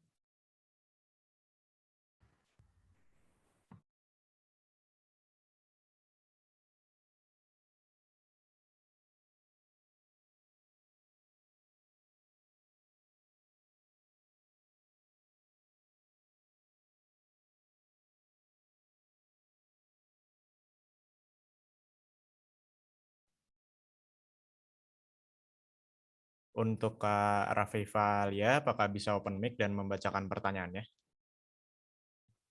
Ya, terima kasih atas kesempatannya. Di sini saya mau bertanya, untuk obat gitu sampai dia dijual di pasaran, adakah tahap-tahapannya itu apa aja? Kalau tadi disebutkan kan ada praklinik, ada kliniknya. Kira-kira uji apa lagi yang harus dilakukan oleh obat tersebut sampai ada di tahap penjualan gitu? Terima kasih, Kak. Baik, untuk Kak Wahyu, silahkan memberikan jawabannya. Ya, jadi untuk obat sebelum masuk ke dalam pasaran itu, pertama kita harus menguji secara praklinik dulu ya. Kita uji ke hewan-hewan uji dulu, apakah penggunaannya itu aman. Setelah kita mendapatkan data uji klinis, kita bisa lanjut ke uji klinik. Jadi uji klinik itu kita menguji ke manusia, di mana uji klinik itu dibagi menjadi 4 tahap, di tahap 1, tahap 2, tahap 3, dan tahap 4. Nah, setelah lolos uji klinik, jadi kan kita udah bisa sebarin ke masyarakat ya, udah bisa kejual ke masyarakat. Nah, sama penjualan ke masyarakat itu, kita juga masih tetap harus diuji obatnya tersebut. Apakah nanti setelah penggunaan di masyarakat ada yang menimbulkan efek atau tidak. Kan setiap orang kan mempunyai fisiologis yang berbeda-beda kan ya. Nah, faktor fisiologis itu yang mendasari uji tersebut. Jadi setelah kita uji klinik, kita sebar ke masyarakat, itu masih tetap harus diuji sendiri untuk melihat ada nggak sih keluhan di beberapa pasien tertentu. Seperti itu. Bagaimana Kak Rafaifa? Apakah sudah cukup penjelasannya? Ya, sudah cukup jelas. Terima kasih, Kak. Baik, kita ke pertanyaan selanjutnya ya. Untuk Kak Aska Askia, apakah bisa open mic dan membacakan pertanyaannya? Oke, Kak. Sebelumnya izin bertanya, kan apoteker itu orang yang meracik obat ya, Kak. Apakah kalau vaksin itu diracik oleh apoteker, Kak? Terima kasih. Baik, untuk Kak Wahyu, silahkan memberikan jawabannya. Ya, tadi seperti yang saya telah sebutkan sebelumnya.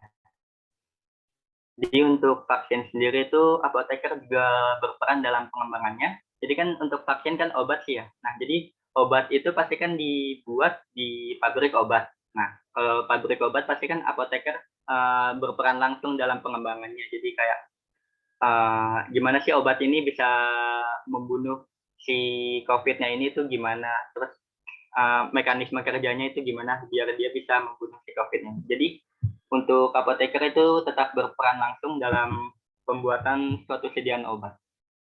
Seperti itu. Ada yang mau ditanya lagi?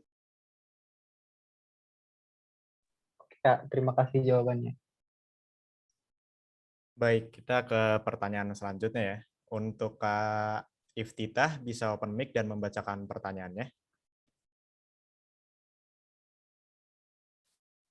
Oke, akan saya bacakan pertanyaannya. Sebelumnya, terima kasih atas pemaparannya. Izin bertanya kepada Kak Wahyu. Saya tertarik dengan bidang kosmetik. Apakah kalau masuk jurusan farmasi bisa bekerja di bidang kosmetika ya, Kak? Terima kasih, Kak, sebelumnya. Untuk Kak Wahyu, silakan memberikan jawabannya. Ya, terima kasih ya pertanyaannya. Jadi kan tadi kan ada beberapa ruang lingkup kefarmasian yang telah saya sebutkan sebelumnya. Nah, salah satunya itu ada farmasi kosmetik, di mana farmasi kosmetik ini kita mempelajari tentang pembuatan suatu sediaan kosmetik. Jadi itu dia pembuatannya gimana. Jadi untuk pembuatan obat itu ada iniannya sendiri ya, ada aturannya sendiri yang telah dibuat oleh BPOM. Jadi ada yang namanya cara pembuatan obat kosmetik yang baik, cara pembuatan kosmetik yang baik, CPKB. Nah, jadi itu bagaimana kita mengaplikasikannya itu di industri yang sedang kita lakukan, yang sedang kita jalankan. Jadi seperti itu. Baik, bagaimana Kak Iftitah? Apakah sudah cukup penjelasannya? Oke, sepertinya sudah cukup ya. Kita ke pertanyaan selanjutnya. Dari Kak Putri, apakah bisa open mic dan membacakan pertanyaannya? Oke, akan saya bacakan pertanyaannya. Permisi Kak, izin bertanya, apakah lulusan farmasi hanya bisa bekerja sebagai apoteker? Untuk Kak Wahyu, silakan memberikan jawabannya. Baik, terima kasih pertanyaannya. Di sini ini ya, lulusan farmasi. Jadi untuk lulusan farmasi itu sebenarnya dia belum boleh buat buka apotek. Jadi dia belum punya izin untuk membuka apotek. Jadi untuk lulusan farmasi sendiri ini dia masih terlalu sempit ya. Jadi untuk lulusan farmasi itu biasanya dia menjadi asisten apoteker. Nah, setelah dia mengambil studi apoteker terus mendapatkan surat izin, nah baru bisa membuat apotek. Nah, apakah cuma di apotek? Kalian bisa bekerja di industri kefarmasian, terus kalian bisa juga bekerja di rumah sakit, terus ataupun industri kosmetik. Terus tadi kan ada yang namanya juga farmasi forensik. Nah, farmasi forensik ini kan berhubungan dengan kejahatan yang menggunakan suatu bahan-bahan kimia atau obat-obatan. Kalian bisa di situ juga. Jadi untuk lulusan farmasi ini sebenarnya luas ya cakupan kalau membicarakan soal pekerjaannya. Tinggal tergantung kita minatnya di mana dan disesuaikan dengan peminatan kita di mana. Seperti itu. Baik, sepertinya sudah cukup ya.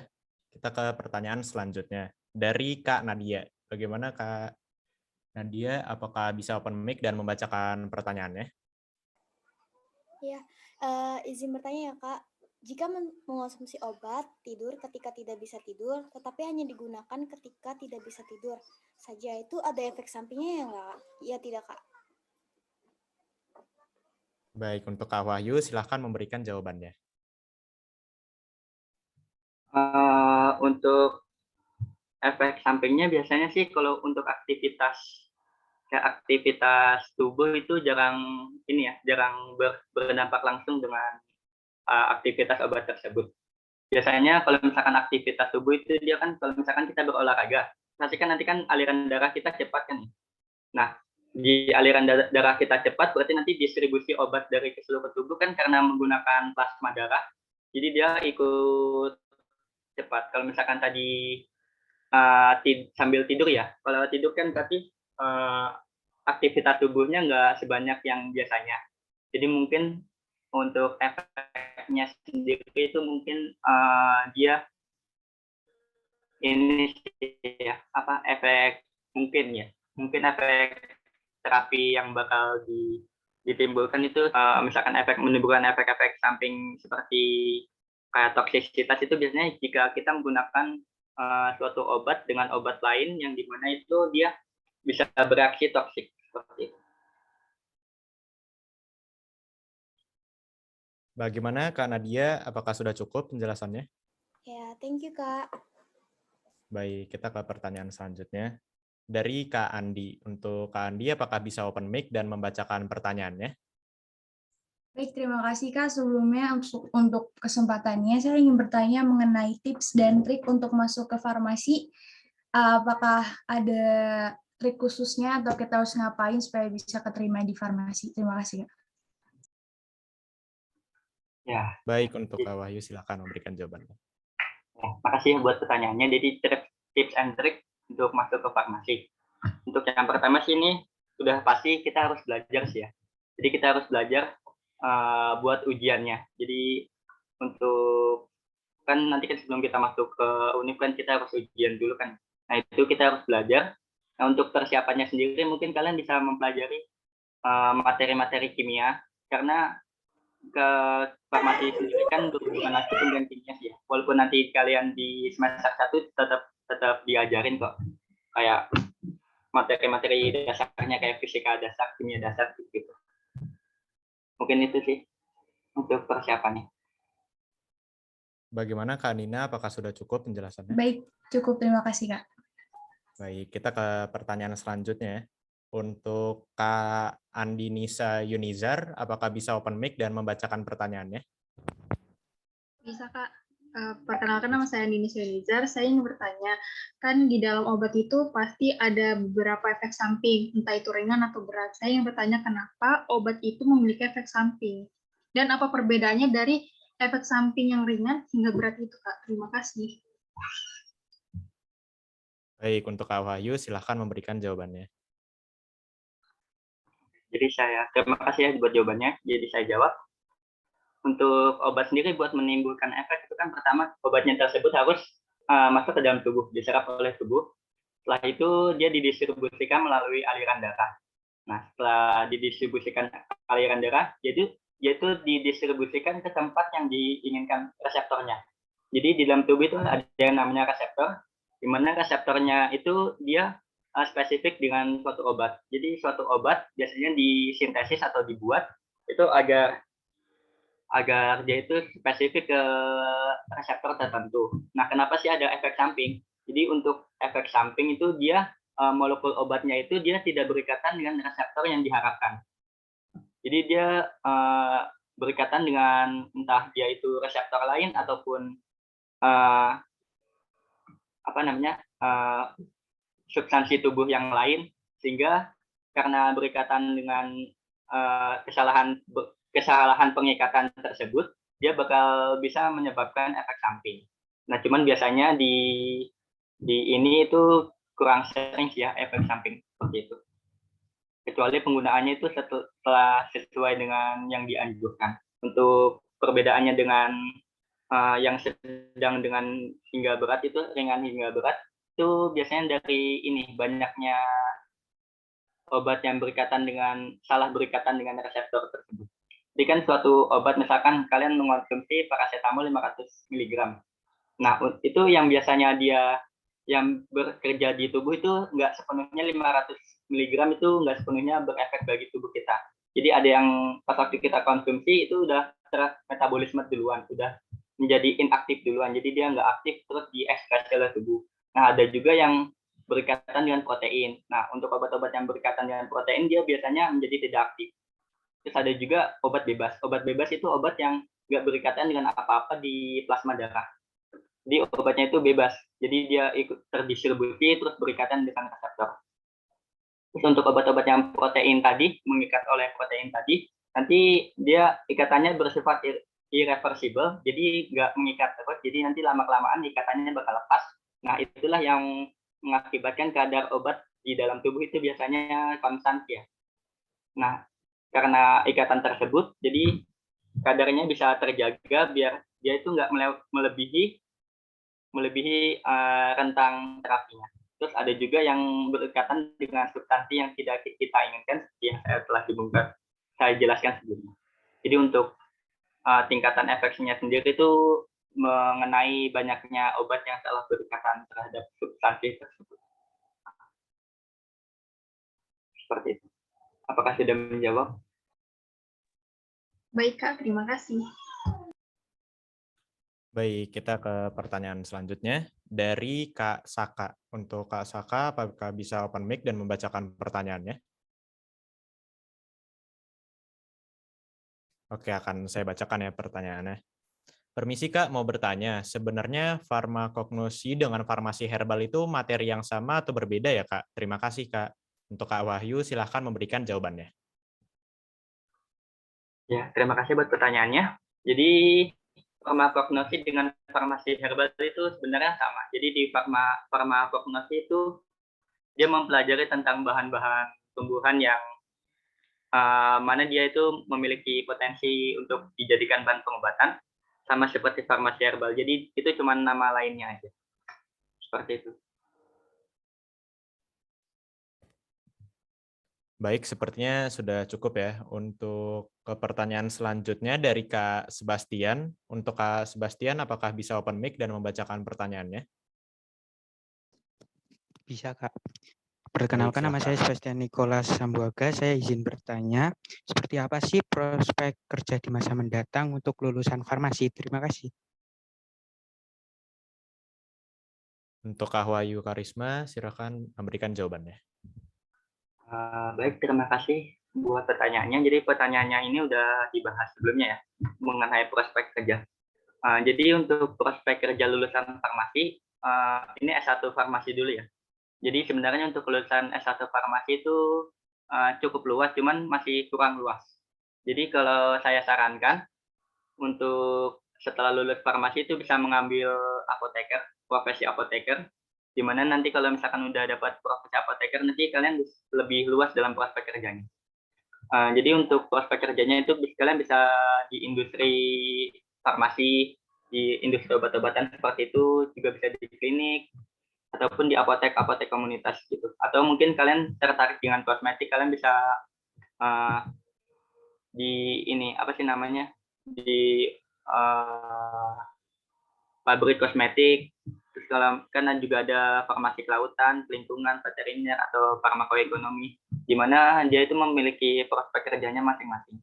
Jadi sebenarnya kalau membahas soal prospek kerja di prodi farmasi atau studi farmasi ini, prospek kerjanya cukup luas ya. Jadi nanti bisa seiring berjalannya waktu, kalian bisa cari kalian itu minatnya di mana, seretnya itu di mana, dan pas waktu udah semester akhir itu kalian bisa mengambil materi peminatan kalian itu di mana. Seperti itu. Baik, bagaimana Kak Sebastian? Apakah sudah cukup penjelasannya? Sudah, Kak. Terima kasih, Kak. Baik, kita ke pertanyaan selanjutnya dari Kak Bobi. Untuk Kak Bobi, apakah bisa open mic dan membacakan pertanyaannya? Oh, bisa. Sebentar ya. Sebelumnya terima kasih atas kesempatannya. Saya izin bertanya, Kak. Maaf, Kak, kalau saya tanya. Jadi kan tadi sempat dibahas untuk penggabungan obat. Nah, dalam pemberian obat sendiri itu kan ada beberapa gabungan seperti tadi yang sudah dibahas, seperti antibiotik yang memang tidak boleh digabung. Nah, mungkin apakah ada faktor-faktor lain yang mempengaruhi selain dari antibiotik tersebut sendiri, seperti misal kalau memang dari faktor usia yang tua, karena ada beberapa anggapan kayak penggunaan kaltrofen yang tidak kadang berbahaya tergantung pemakaiannya, serta kalau kayak penggabungan antara katrofil, antasida maupun lifron itu kira-kira bagaimana ya, Kak? Terima kasih, Kak. Oke, untuk Kak Wahyu, silahkan memberikan jawabannya. Jadi untuk pertanyaan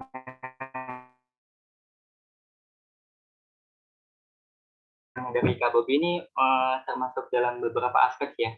Jadi kalau misalkan kalian persediaan obat, nah itu masuknya ke farmasetika. Jadi di farmasetika itu ada beberapa obat yang perlu kita perhatikan, di mana ketika kita gabungkan itu dia malah menjadi inkompatibilitas atau dia itu nggak bisa disatukan. Jadi misalkan kalau kalian membuat sediaan puyer gitu, kalau kalian campurin suatu sediaan A dengan sediaan B, nanti kadang bakal menimbulkan inkompatibilitas yang mana ditakutkan bakal menimbulkan efek samping. Untuk yang masalah usia tadi, kalau usia itu dia berkaitan dengan farmakokinetika ya, jadi perjalanan obat dalam tubuh. Jadi kan seperti yang kita ketahui, kalau misalkan kita semakin tua kan fungsi tubuh kita semakin ini ya, semakin menurun.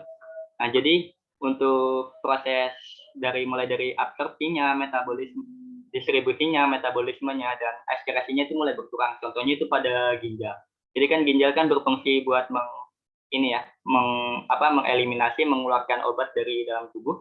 Jadi karena dia fungsinya berkurang, nanti kan pengeliminasian obat juga ikut menurun. Dan jika kita berikan dengan dosis yang biasanya, dosis biasa, ini nanti dia kadar obat di dalam darahnya itu bakal tinggi, yang dimana ditakutkan bakal menyentuh efek toksik dari sediaan obat tersebut.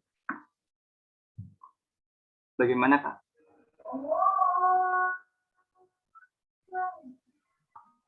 Oke, Kak. Terima kasih, Kak, atas jawabannya, Kak. Baik, kita akan ke pertanyaan selanjutnya dari Kak Hanifah. Untuk Kak Hanifah, apakah bisa open mic dan membacakan pertanyaannya? Bisa. Baik, silahkan. Oke, izin bertanya Kak Wahyu, obat herbal biasanya kan mengklaim bahwa dia 100% alami, nggak ada pengawetnya. Nah, terkadang juga nggak ada ED sama BUD-nya. Apakah itu benar bisa kita konsumsi kapan aja, atau sebenarnya kita ngira-ngira aja gitu dari bentukannya obat itu. Jadi kayak misalnya bentuknya udah berubah, baru deh nggak kita konsumsi lagi. Itu gimana, Kak? Kasih. Oke, untuk Kak Wahyu, silahkan memberikan jawabannya. Untuk obat herbal, kalau misalkan berkaitan dengan jamu, kalau jamu kan biasanya kan harus kita racik dulu ya. Jadi karena dia emang belum bentuk sediaan, masih bahan mentah, itu kita bisa, kan biasanya penggunaannya kita racik dulu, terus kita minum kan. Nah, jadi itu biasanya kalau yang langsung diminum kayak gitu itu biasanya nggak ada BUD-nya.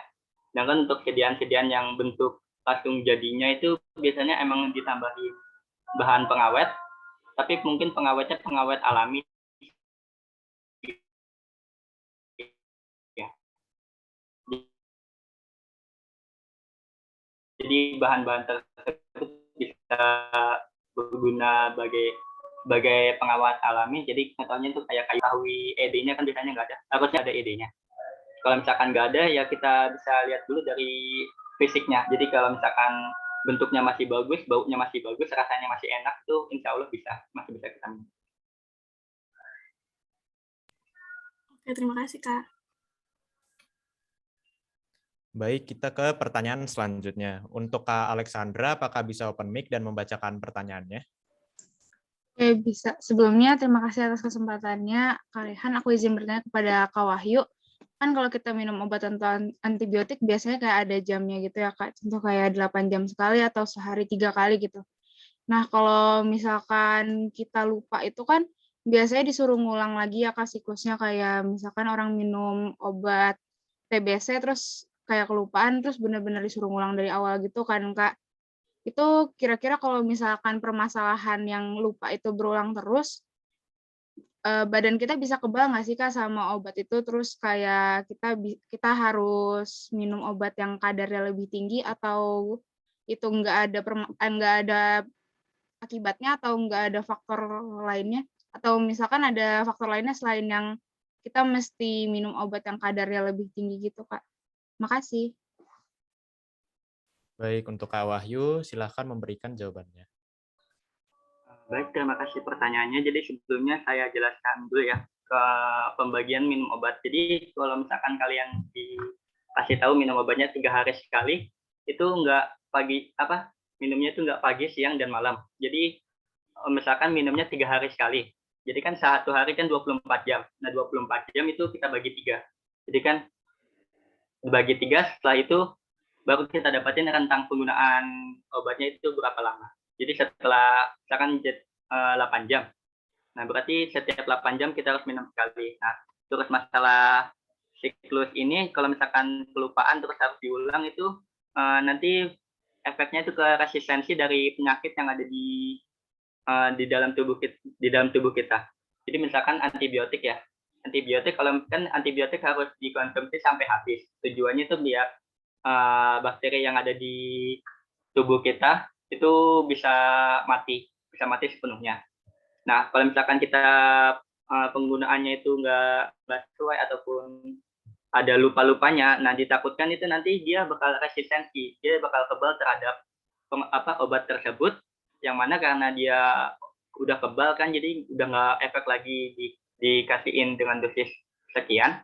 Jadi kita harus meningkatkan dosisnya sendiri itu. Dimana kalau dosis yang terlalu tinggi itu bisa menyebabkan efek samping ataupun toksisitas. Jadi makanya itu kita harus meminum obat dengan sesuai aturannya.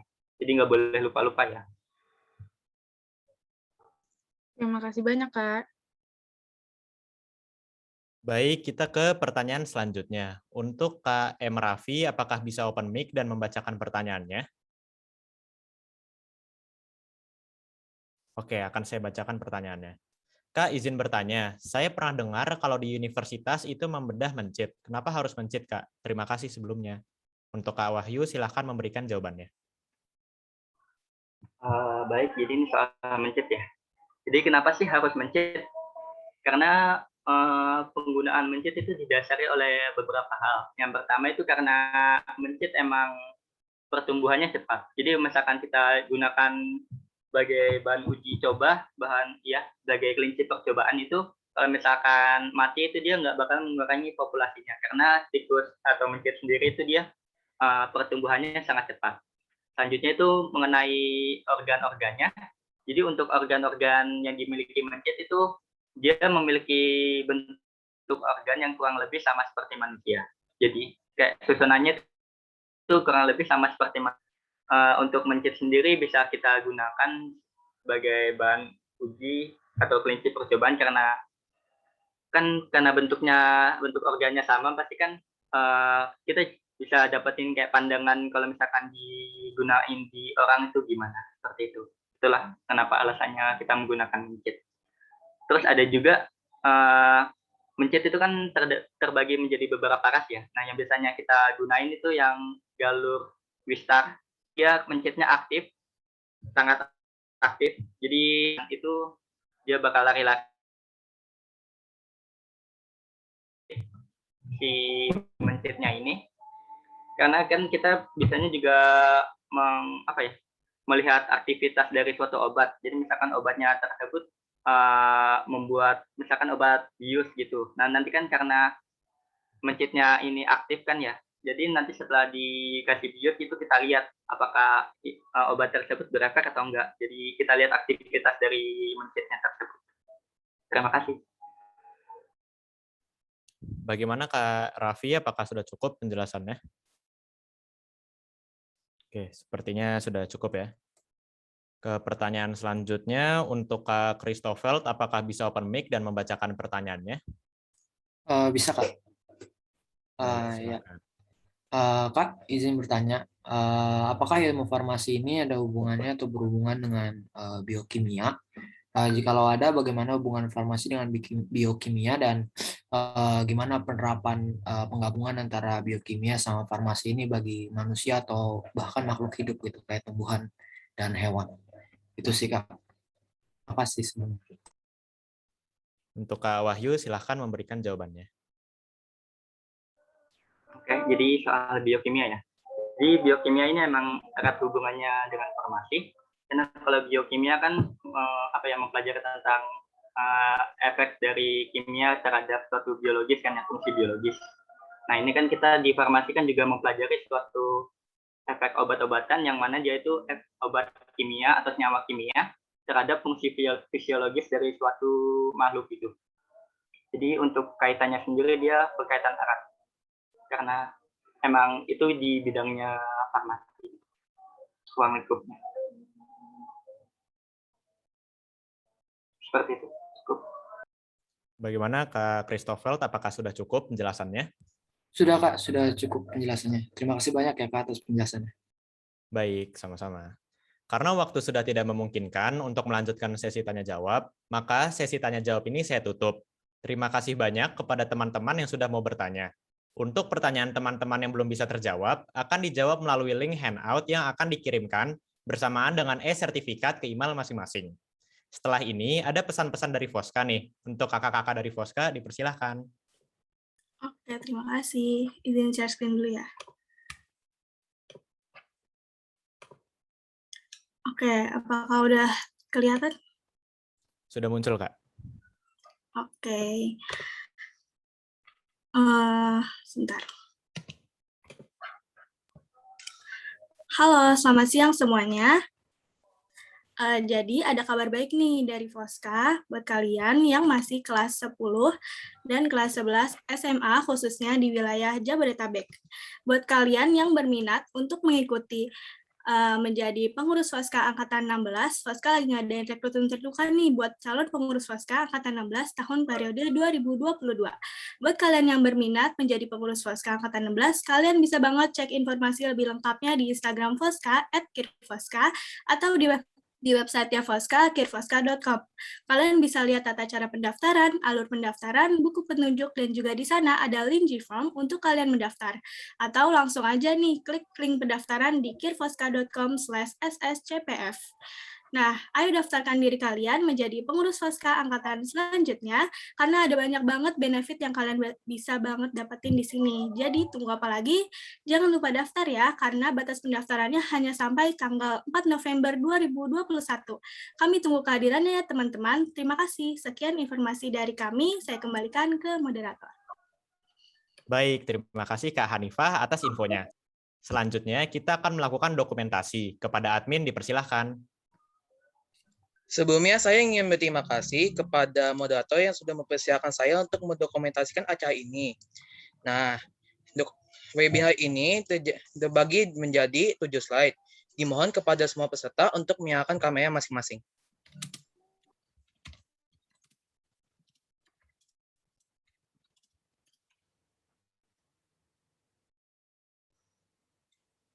Oke, dokumentasi dimulai ya. Untuk slide 1, 1, 2, 3.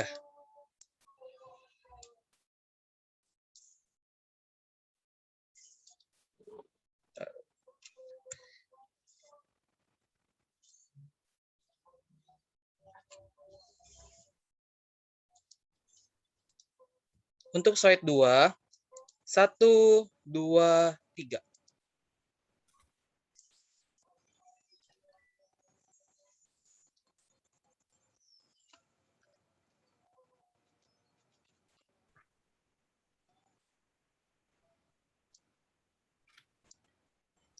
Untuk slide 3, 1, 2, 3.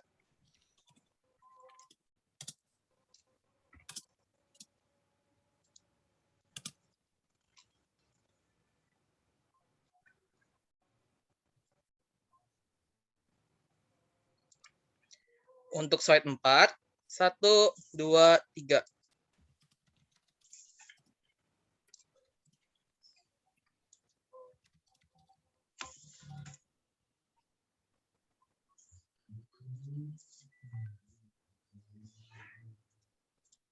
Untuk slide 5, 1, 2, 3.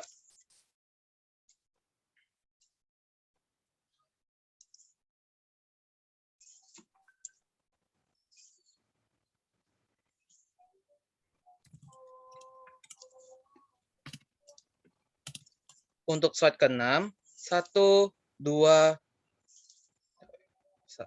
Oke, untuk slide ke-6, 1, 2, 3.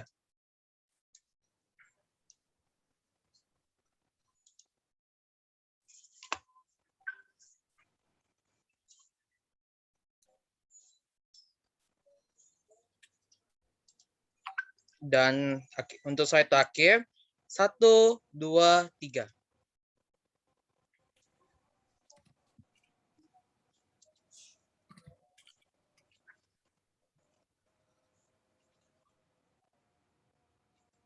Nah, terima kasih ya untuk semuanya. Saya kembalikan kepada moderator.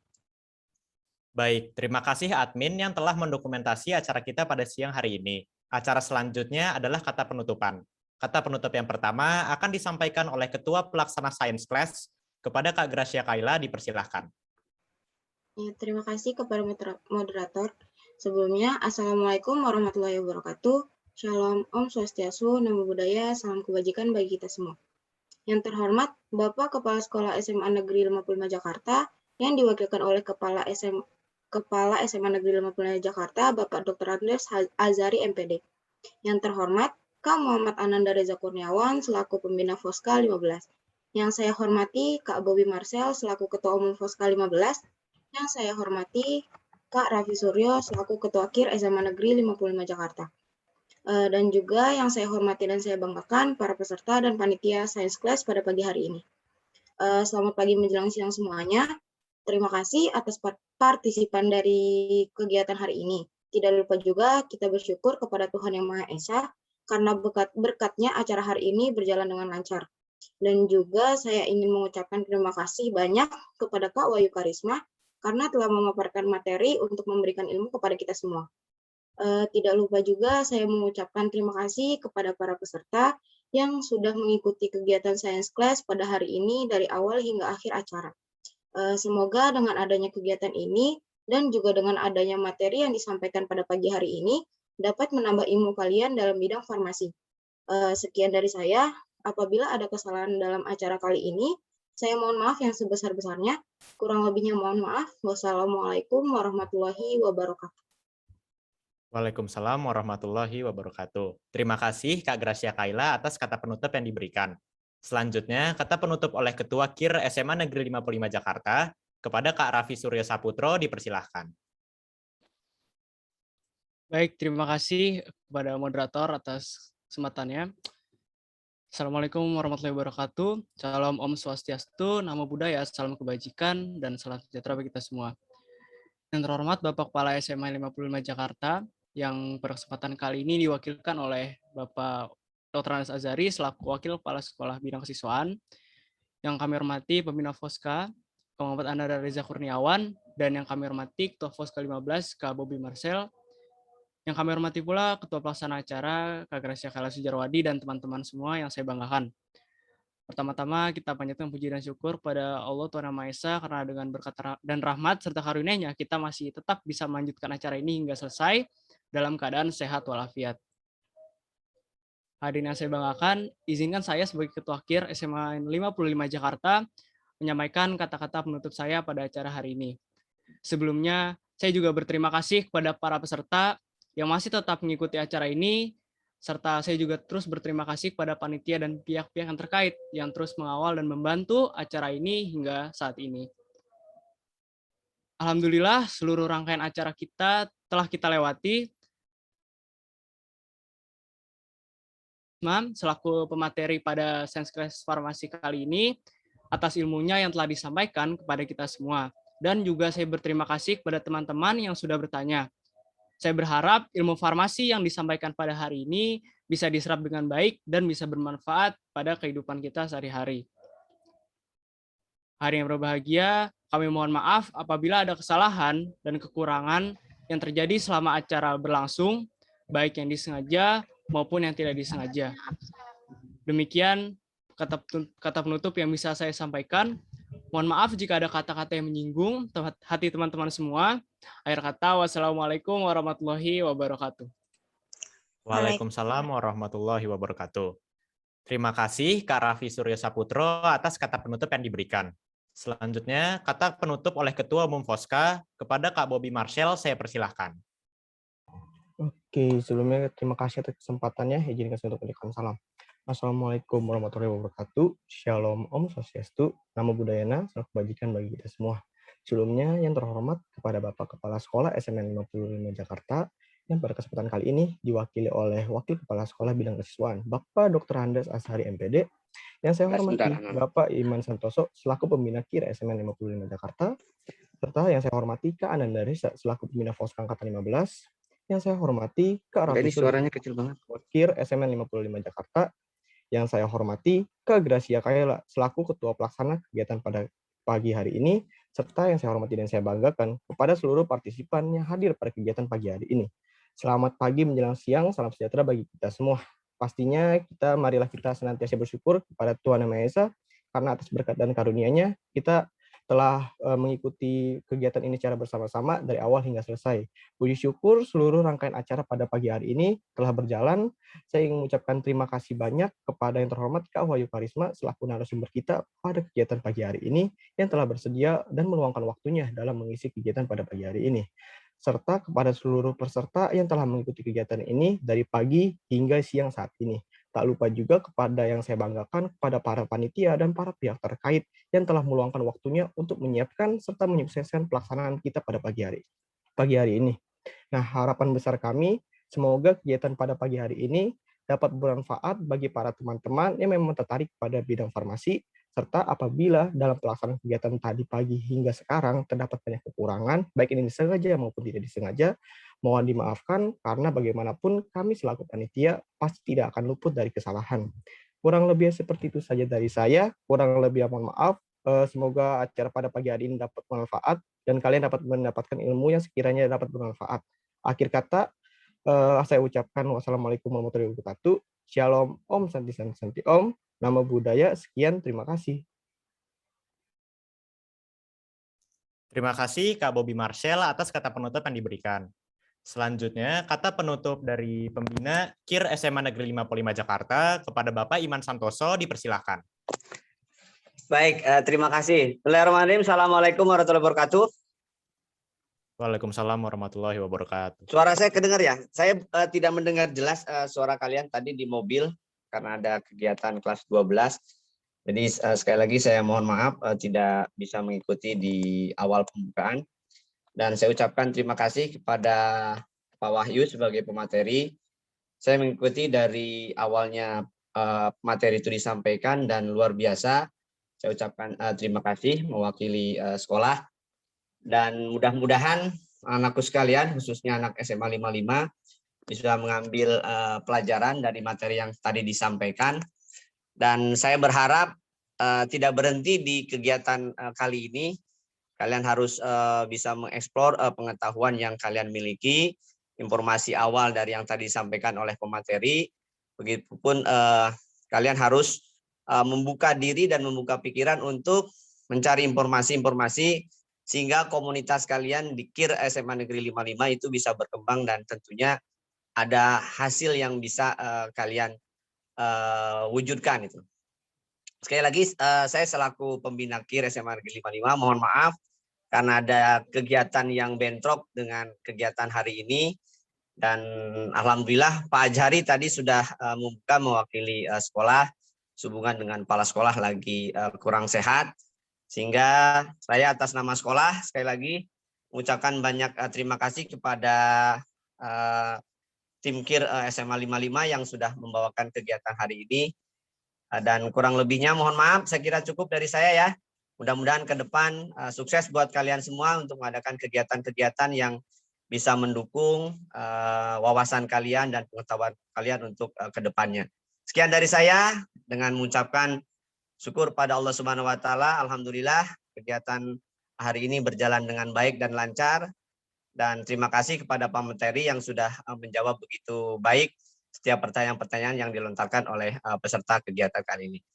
Sekian dengan mengucapkan alhamdulillah kegiatan kita hari ini kita tutup bersama-sama. Sekian dari saya. Assalamualaikum warahmatullahi wabarakatuh. Waalaikumsalam warahmatullahi wabarakatuh. Terima kasih Bapak Iman Santoso atas kata penutup yang diberikan. Dan kata penutup yang terakhir dari pembina Foska kepada Kak Muhammad Ananda Reza Kurniawan, dipersilahkan. Oke, baik, terima kasih banyak, Raihan. Assalamualaikum warahmatullahi wabarakatuh. Selamat siang ya, selamat siang, salam sejahtera untuk kita semua. Yang terhormat Bapak Iman Santoso selaku pembina KIR SMA 55 Jakarta, yang terhormat Ketua KIR SMA 55 Jakarta, Ketua Foska Bobby, Marcel. Terima kasih banyak ya semuanya pada siang hari ini untuk teman-teman sudah mengikuti acara dari awal sampai akhir. Nggak kerasa ya, hampir 2 jam kita bertemu secara virtual. Mohon maaf saya tidak bisa hadir di awal karena saya baru pulang dari rumah sakit. Jadi saya baru bisa ketemu sama kalian di akhir. Terima kasih banyak juga buat pemateri hari ini. Keren banget. Ini adalah salah satu road manager saya, Wahyu Karisma. Saya alhamdulillah punya 2 road manager yang dua-duanya sukses. Satu di teknik mesin, satu di farmasi. Alhamdulillah. Semoga apa yang disampaikan pada hari ini menjadi ilmu yang bermanfaat yang bisa dibawa pulang oleh teman-teman semua. Ya, ini adalah SC terakhir di tahun ini. Gak kerasa ya, Foska 15 sudah melenggang nyaris 1 tahun gitu ya. Dari awal dibuka dengan Science Class Geologi di bulan Februari, sekarang sudah ada di bulan Oktober, ditutup dengan Science Class Farmasi bersama SMA 55 Jakarta. Tahun depan pastinya Foska akan selalu memberikan sesuatu untuk KIR SMA yang ada di Jabodetabek karena itu adalah tugas kami, itu adalah fungsi kami. Jadi kami bertanggung jawab penuh atas KIR yang ada di Jabodetabek seperti itu.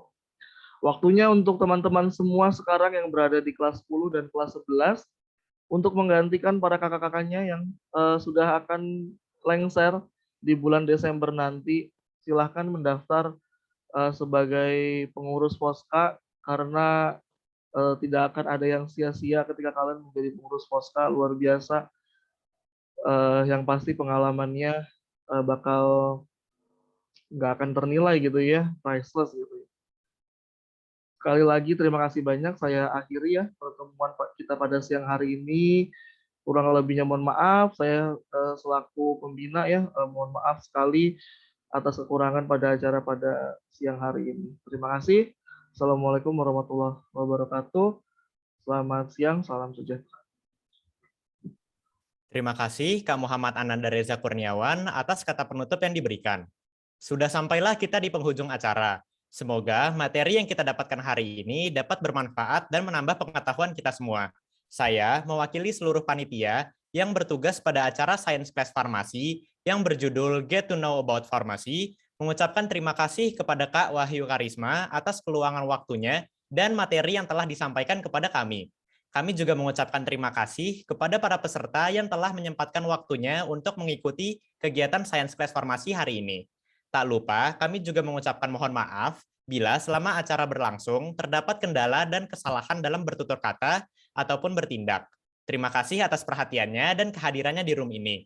Sekarang, saya mempersilahkan teman-teman untuk melihat layar dan membuka kolom obrolan. Di sana, panitia sudah mengirimkan link kuesioner beserta link presensi. Dimohon untuk mengisi link tersebut, karena absen ini akan digunakan untuk mendapatkan e-sertifikat. Kepada teman-teman, dipersilahkan untuk meninggalkan room Zoom ini karena acara sudah berakhir. Terima kasih semuanya, tetap semangat dan stay healthy ya. Wassalamualaikum warahmatullahi wabarakatuh. Terima